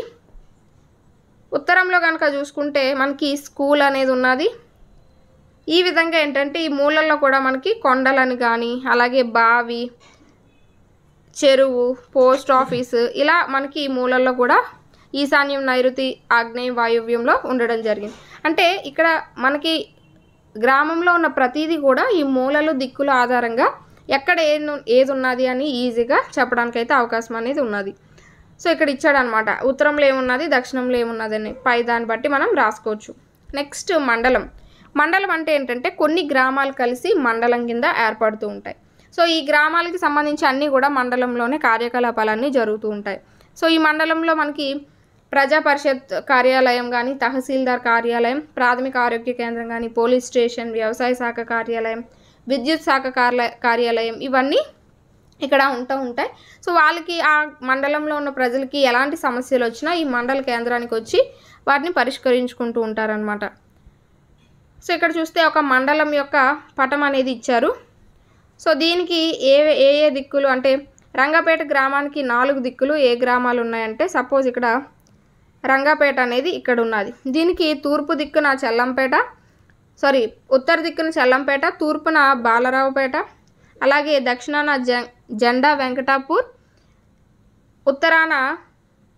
పడమరన చందారం అనే ఊర్లు అనేవి ఉన్నాయి. సో ఇలా ఏంటంటే ఒక్కొక్క దానికి తూర్పున పడమరన ఏవేవి ఉన్నాయి అనేది ఇక్కడ అడిగారు. నెక్స్ట్ జిల్లా అంటే ఏంటంటే కొన్ని మండలాలు కలిపి మనకి జిల్లాలుగా ఏర్పడుతూ ఉంటాయి. సో ఈ జిల్లాలో జిల్లా కలెక్టర్, జిల్లా పరిషత్ కార్యాలయం, ఆసుపత్రి ఇలా అనేక సంస్థలు అనేవి ఉంటాయి. జిల్లాకు సంబంధించి అనేక సంస్థలు అనేవి ఉంటాయి. ఈ జిల్లాల్లో ఏంటంటే అన్ని గ్రామాల నుండి అన్ని మండలాల నుండి ఉన్న ప్రజలు వారి యొక్క సమస్యలు తీర్చుకోవడానికి ఈ జిల్లా కేంద్రానికి వస్తూ ఉంటారు. అయితే తెలంగాణ రాష్ట్రంలో కనుక చూసుకుంటే మొత్తం 31 జిల్లాలు అనేవి ఉన్నాయి. సో ఇక్కడ మొత్తం ఈ 31 జిల్లాల పటం అనేది కూడా ఇక్కడ ఇవ్వడం జరిగింది. సో ఇక్కడ తూర్పును కనుక చూసుకుంటే సూర్యాపేట జిల్లా, అలాగే ఉత్తరాన్ని కనుక చూసుకుంటే భువనగిరి జిల్లా, పడమరను కనుక చూసుకుంటే రంగారెడ్డి జిల్లా, అలాగే దక్షిణాన నాగర్ కర్నూలు, గుంటూరు జిల్లాలు అనేవి ఉన్నాయి. సో ఈ విధంగా అవి సరిహద్దుల కింద మనం చెప్పొచ్చు. నెక్స్ట్ మన రాష్ట్రం గ్రామాలు మండలాలు అనేవి జిల్లాలు అనేవి రాష్ట్రంగా అయితే ఇక్కడ ఉండడం జరిగింది. సో మొత్తం మన రాష్ట్రంలో 31 జిల్లాలు అనేవి ఉన్నాయి. మన రాష్ట్రానికి కనుక చూసుకుంటే హైదరాబాద్ అనేది రాజధాని కింద ఉన్నది. ఈ తెలంగాణలో రకరకాల ప్రజలు అనేవాళ్ళు ఉంటారు. వాళ్ళ యొక్క ఆచార వ్యవహారాలు కానీ సాంప్రదాయాలు కానీ ఇవన్నీ రకరకాలుగా ఉంటూ ఉంటాయి. అలాగే మన రాష్ట్రంలో గోదావరి, కృష్ణ, తుంగభద్ర, మూసి నదులు ప్రవహిస్తున్నాయి. అలాగే ఆదిలాబాద్, నిర్మల్, కొమరంభీం, మంచిర్యాల, పెద్దపల్లి, జయశంకర్, మహబూబాబాద్, భద్రాద్రి, నాగర్ కర్నూలు జిల్లాల్లో ఎక్కువ శాతం అడవులు అనేవి ఈ జిల్లాల్లో విస్తరించి ఉన్నాయట. అలాగే ముఖ్యంగా వరి, జొన్న, మొక్కజొన్న, చెరుకు మొదలైన పంటలు మన రాష్ట్రంలో తెలంగాణ రాష్ట్రంలో పండించడం అయితే జరుగుతుంది. సో ఇక్కడ చూసారా ఆంధ్రప్రదేశ్కి సంబంధించి ఇండియాలో మన తెలంగాణ అనేది ఈ ప్లేస్లో ఉన్నది. తెలంగాణ రాష్ట్రం అనేది జూన్ 2, 2014న 29వ రాష్ట్రంగా 29వ రాష్ట్రంగా ఇండియాలో అయితే ఆవిర్భవించిందని చెప్పుకోవచ్చు. నెక్స్ట్ సో ఇది మనకి ఎలా అయితే గ్రామం, మండలం, జిల్లా, రాష్ట్రం అనేది ఏర్పడుతుంది. సో అవన్నీ మనం చూసాం. ఎవరైనా కొత్త ప్రదేశాలకు వెళ్ళినప్పుడు ఏంటి అంటే ఈ మ్యాప్స్ అనేవి పట్టుకెళ్ళడం ద్వారా ఎవరిని ఎలాంటి సమాచారం అడగాల్సిన అవసరం లేకుండా వాటికి అనుగుణంగా వెళ్ళిపోతూ ఉంటారనమాట. సో ఎక్కడి నుంచైనా ఫారెన్ నుంచి అంటే అబ్రాడ్ నుంచి ఎవరైనా టూరిస్టులు వాళ్ళు వచ్చినా వాళ్ళు ఎక్కువగా ఈ మ్యాప్స్ వాటిని ఎక్కువగా ప్రిఫర్ చేస్తూ ఉంటారు. వాటికి అనుగుణంగా వారు ఏవైతే చూడాలనుకున్న పర్యాటక స్థలాలు ఏవైతే చూడాలనుకుంటున్నారో వాటికి ఈ మ్యాప్స్ అనుసరించి వెళ్తూ ఉంటారనమాట. ఈ విధంగా మనం దూర ప్రాంతాలకి ఏదైనా ప్రదేశాలకి తెలియని ప్రదేశాలకి వెళ్ళినప్పుడు ఈ మ్యాప్స్ అనేవి మనకి గమ్యాన్ని చేర్చడానికి బాగా ఉపయోగపడతాయి అన్నమాట. అలాగే ఒక ప్రదేశంలో వాతావరణం తెలుసుకోవడానికి కూడా ఈ మ్యాప్స్ అనేవి ఉపయోగపడుతూ ఉంటాయి. సో హయ్యర్ క్లాసెస్కి వెళ్ళి కొలిది ఈ మ్యాప్స్ అనేవి ఏ విధంగా ఉంటాయి, వీటిలో రకాలు ఏంటి అవన్నీ కూడా మీకు అక్కడ ఉంటాయి. సో ఇది మనకి ఇవాల్టి వీడియో. హోప్ ఈ వీడియో మీ అందరికీ నచ్చింది అనుకుంటున్నాను. Thanks for watching. నెక్స్ట్ వీడియోతో అయితే మళ్ళీ కలుద్దాం.